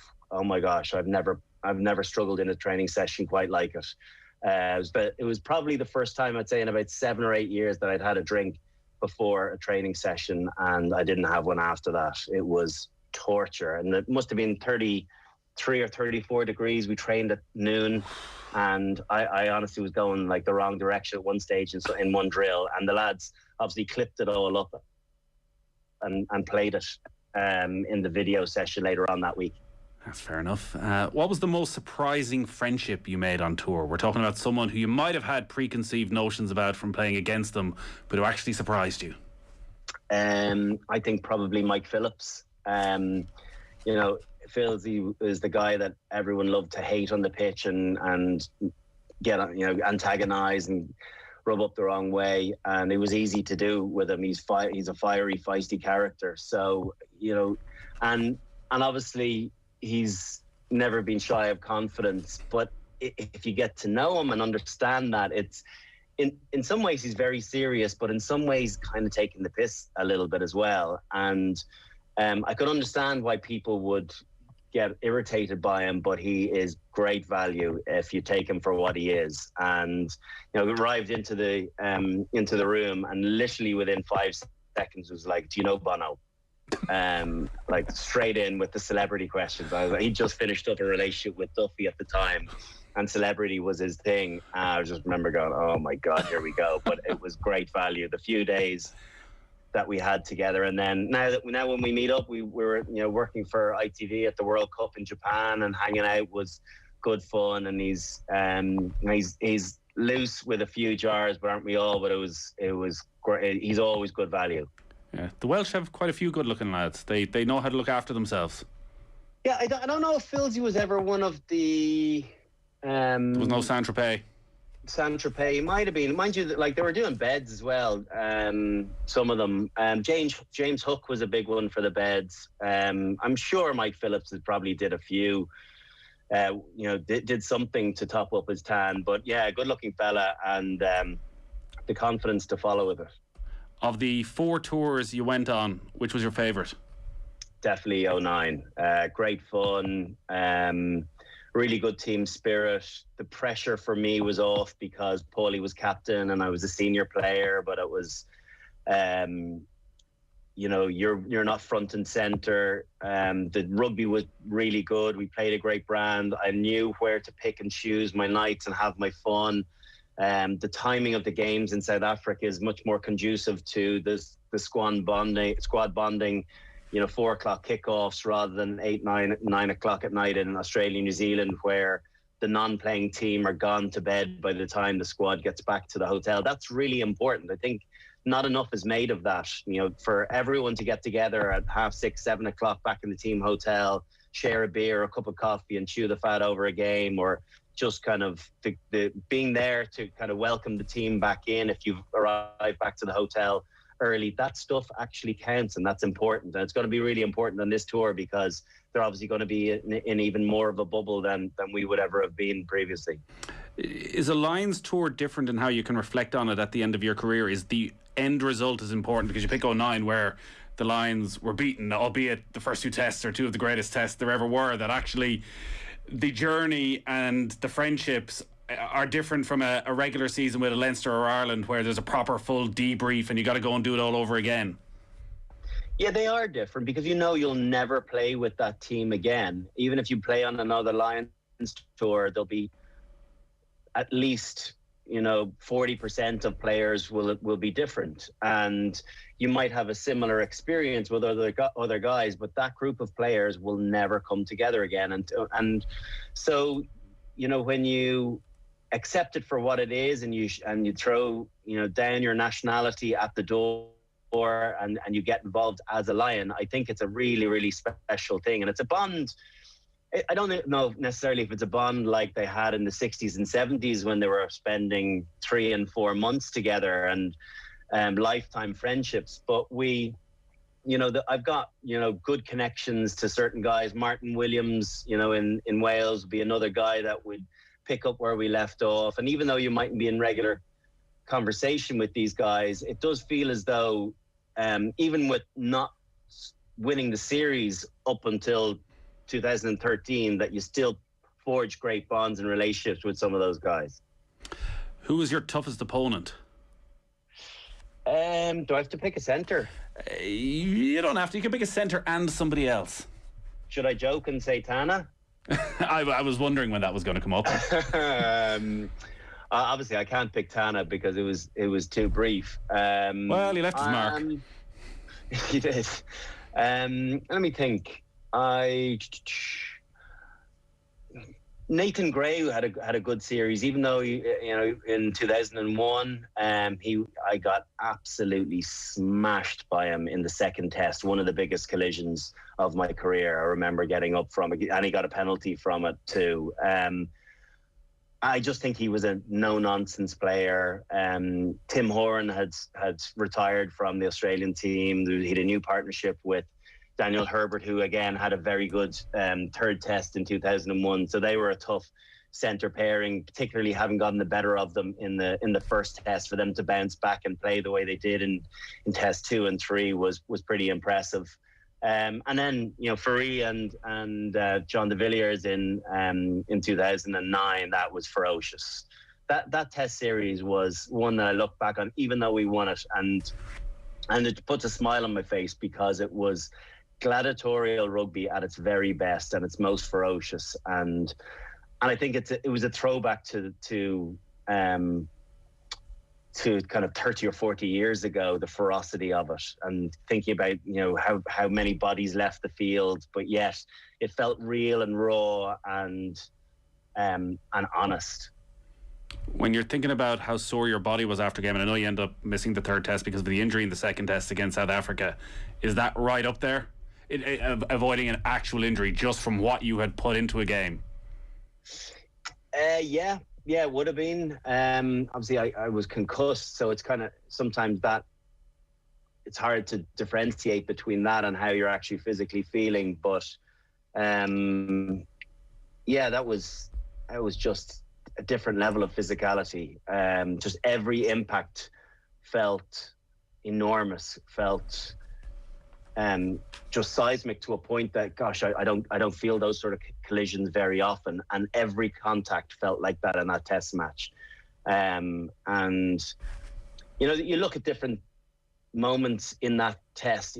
I think we really kicked ourselves in the foot, and part of it is my fault. In the final play of the first half, we ran a Brumbies play, and maybe it was a bit naive of me to call it, but Jamie Roberts was enthusiastic, and he gave away a blocking penalty because he didn't understand that Brumbies play of when he needed to come off the gas and not charge into Jean de Villiers, when I'd actually sent Stephen Jones around the corner and the referee pinged us, and they knocked over a 53-metre penalty. And that just felt like it just gave them a chance. We'd built a 12 or 13 point lead, and that just pulled it back to within a converted try and a penalty. If we'd held on there, it just felt as though the momentum was with us. So I look back on that really ruefully, that I should have chosen a better shot selection there, carried myself, or I should have given it to Jamie. We've got a classic game club coming up over the next couple of weeks on that second test, so we'll be sure to spend a good 10 minutes on that moment of the game in particular. Best coach you worked with. Now, this can be any member of the backroom staff, which means when we talk about 2005, it could be a very long list. Yeah, I'm going to pick an outlier that you're not going to expect, and I'm going to go with Bob Stewart, who nobody will know who he is, but he was the Scottish physio. I think he might be the English physio now, or certainly is in the English setup. But I had him in 05, definitely, maybe 01. I'm not entirely sure if he was on the 01 tour, but definitely 05. And then in 09, he got me fit for playing in the Test series. I was having massive nerve problems with my shoulder. I played in the Heineken Cup final, not really being able to pass from right to left, and my strength was massively down. And we just worked together for a week solid when I arrived over to South Africa.